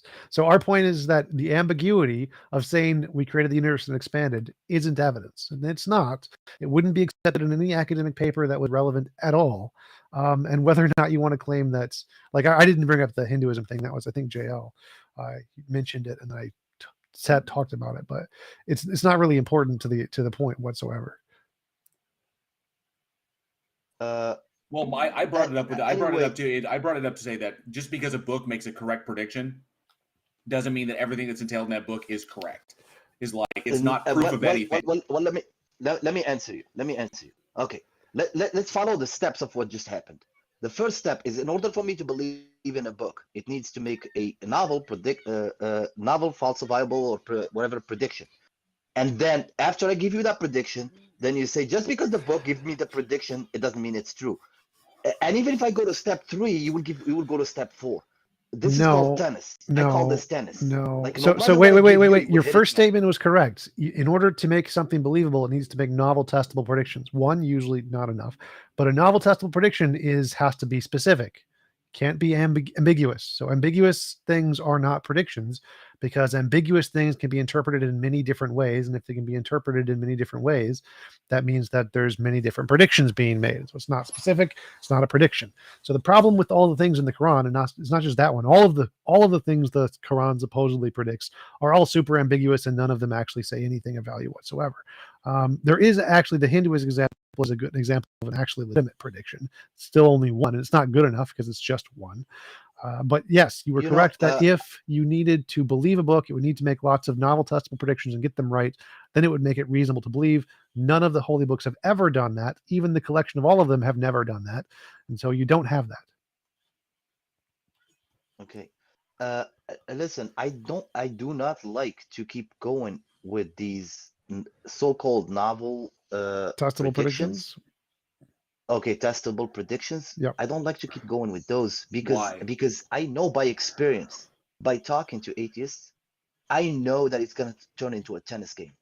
And I don't like to do that. And I'll give you an example. I'll give you an example right now. When I told you that the Quran talked about resurrection, and What? God said that humans claim that we are not able to reassemble their bones, and God said we are even able to reconstitute their fingerprints.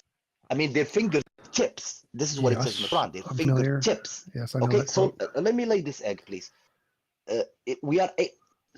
God says, if you believe that we're not able to reconstitute humans' bones after they're dead, we are even a step further able to reconstitute their fingertips. Is this a And prediction here, or something? I mean, anyone without bias will actually believe God is talking about fingerprints, because there are so many billions of people that lived, maybe trillions of people that lived on this planet, who have all different fingerprints, What? and God said He can make every single one back to the state of His fingertips, and Yeah. then in the late Wait. 19th What are century, you getting at? in the Like, this late has nothing 19th to do century, with we just discovered fingerprints. that humans. Wait. This Well, is let me not. just This is finish. not a Wait, prediction stop, of stop. fingerprints. This is not a prediction of fingerprints. Stop This is it. a prediction that Well, God is powerful enough to be able to remake everyone down to their smallest part. Has nothing to do with fingerprints. There's literally nothing in there about No. fingerprints. No And you- rational and- mind and- would and ever you're- say fingerprints. Listen. I already listen. Here is a novel. Testable prediction. testable prediction. Oops. Okay. Freudian slip. Okay. My. Yes. Yeah. Okay. What? You know what? It's probably. What is it? It's Go probably ahead. should be called What's that anyway. what's the prediction? So to make a very long story just long, I just made that prediction. I just made a prediction that no matter what I give you, you're gonna play tennis with me and you're gonna refute it. So I didn't expect any different. I told Hey, you that Your in Honor, the beginning. Your That's why I Honor, did quick- what Well, I if you Your give Honor. me garbage, That's yes, what I'm I going to did when I disprove your used- garbage. So what's Your your Honor, That's why Your I did Honor, what I use your Your Honor, so-called novel, testable stop. Your predictions. Honor, you do realize that human beings have been born with identical fingerprints, right?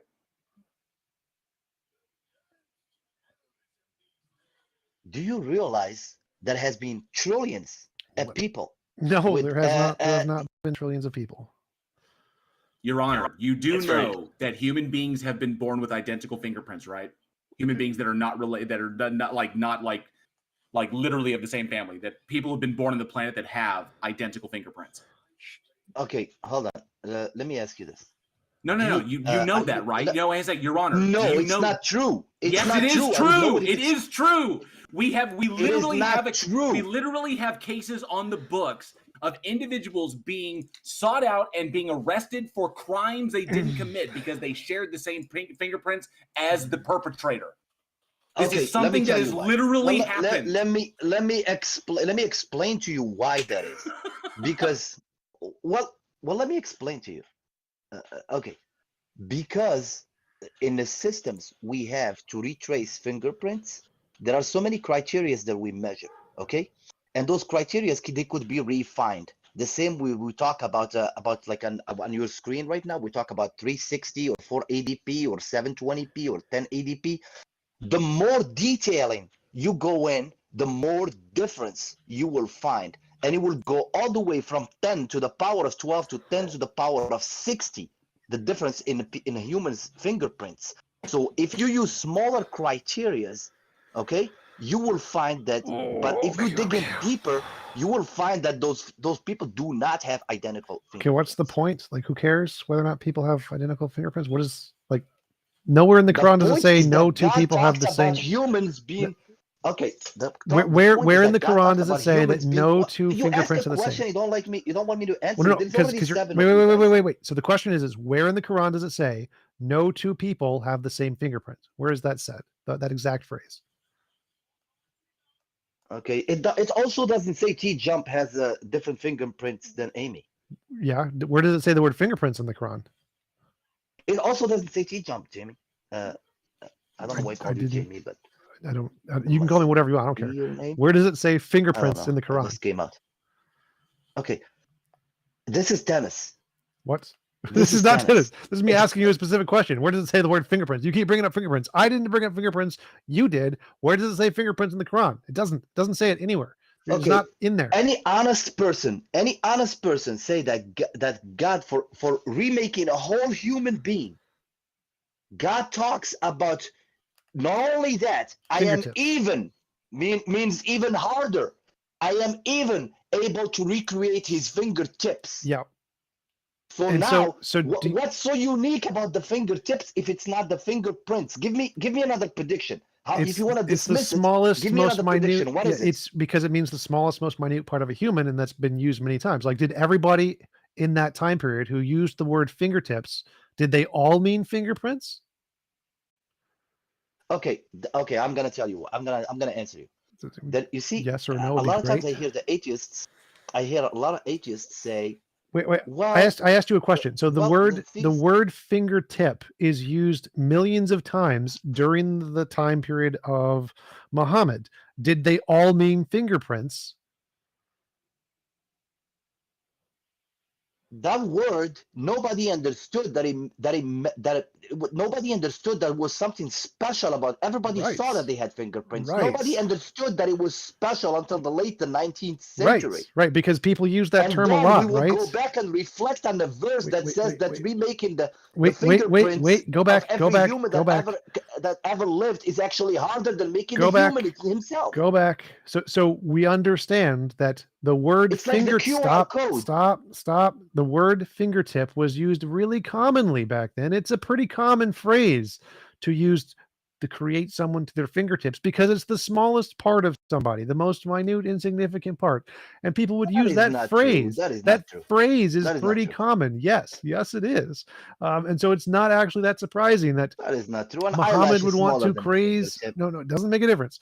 That they could use that phrase to mean that God was powerful enough to create even your smallest part has nothing to do with the fingerprint. This is why it's called an ambiguity fallacy. This is why it wouldn't be accepted in a scientific paper. If you want to say fingerprint, you say fingerprint. If you don't know what a fingerprint is and you're referring to something ambiguous, you say fingertip.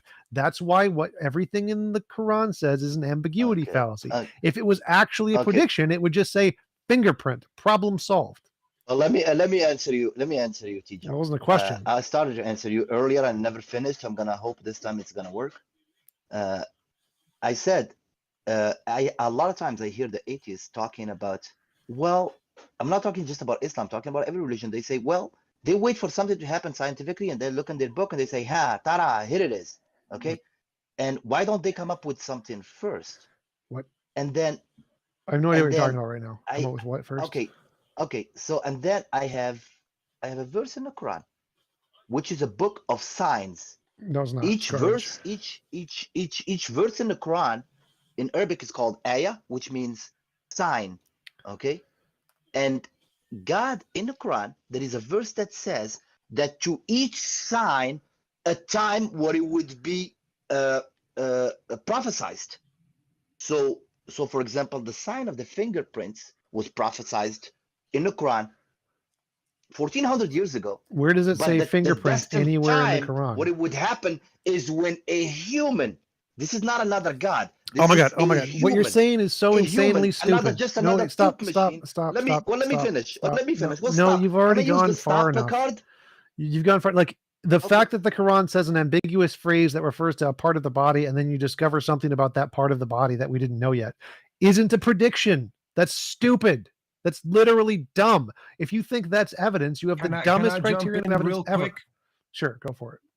Hold on. Can I jump in real quick? Because fingerprints as means of identification have been used by the Babylonians since about 1792 or 1715 BCE. So the fact that the Quran mentions this is something that by then had been known to humans for about almost 2,000 years. It's not really something that God brought to our knowledge. Yeah, and it doesn't actually mention any, and the Quran doesn't mention anything about adermatoglyphia, which is a genetic condition in which people don't develop fingerprints. Yeah, Well, so you realize so you the, realize the that what you fingerprint just said has issue nothing is to do with that. But what I said, but I would like to Yeah. answer Peter if you don't mind. You know, this is very interesting what you said, Peter. And what I'm gonna do is Mhm. I'm not gonna say that what you said is wrong. I find it very interesting that they know something in the BC back to the exact year.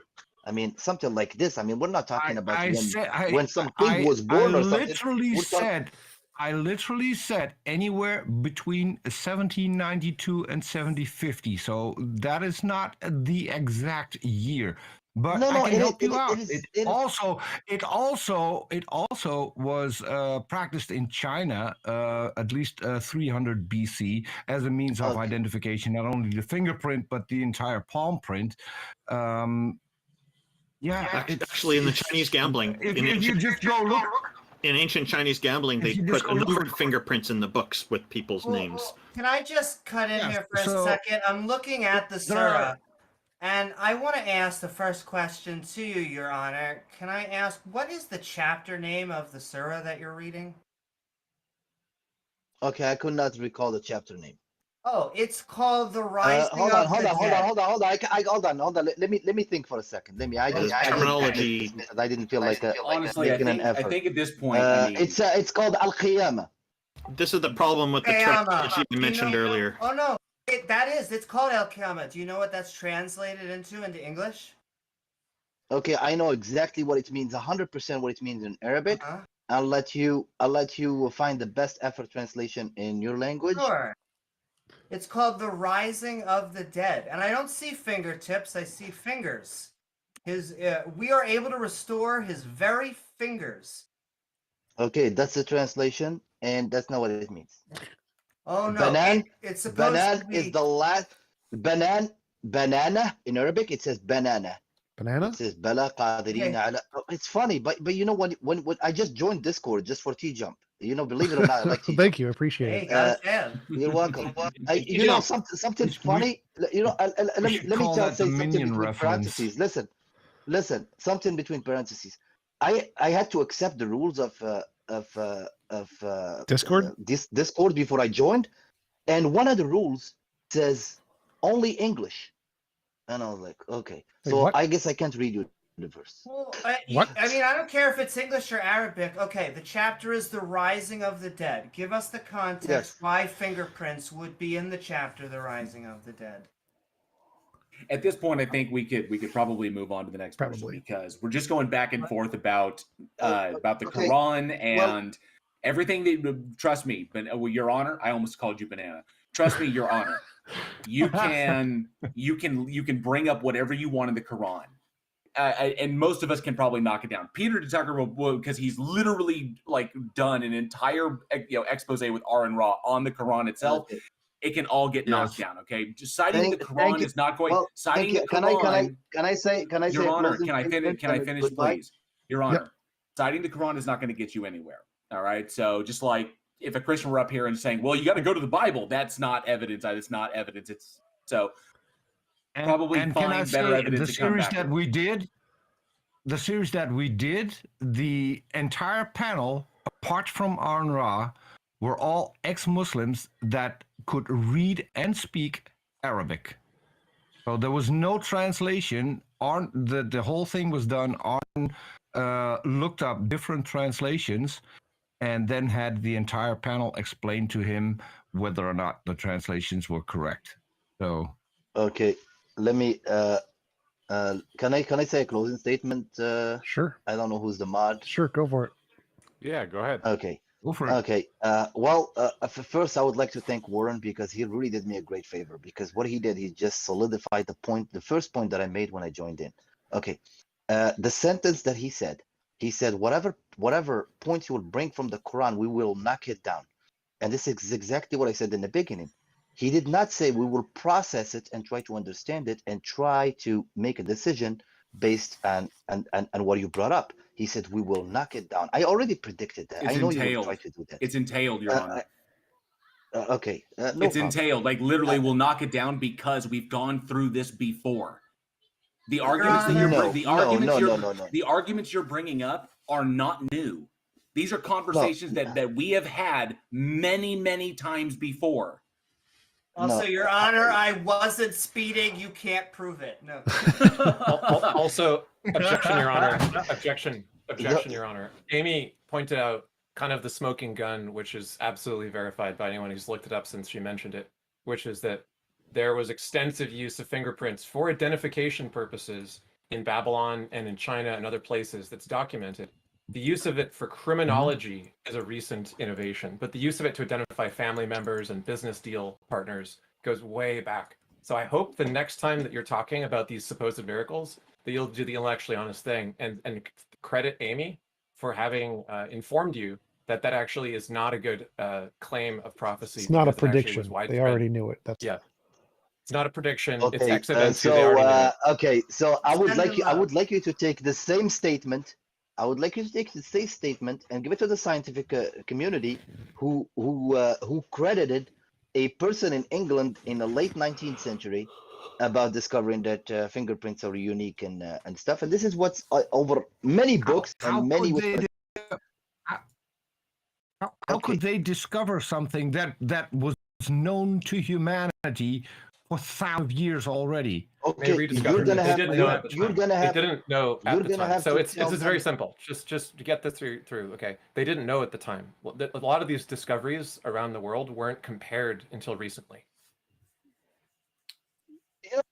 You know, I'm gonna give you credit about what you just said. I'm gonna agree with you about this for the first time. I had read. Okay, but because I'm trying to be honest, I'm not just trying to knock down everything you say. I'm trying to be honest.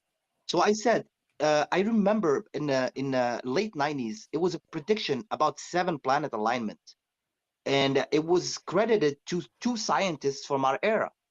And I was looking at a 1945 National Geographic, and it was made by someone that I forgot, it was 2003 or something. It was going to be that alignment. Don't quote me on the year, guys. I don't remember exactly what the year, but it was like something around. By the way, I just checked. I just checked you. Oh, I do. The first European to figure out the individual fingerprints was German, Johann Christoph Andreas Meyer, and that was in 1788. So not someone from England. all right. I gotta go. I'll see you guys later. Peace out. You got that wrong. Have a great day. Like, Thanks for coming, follow, and TJump. subscribe on TJump.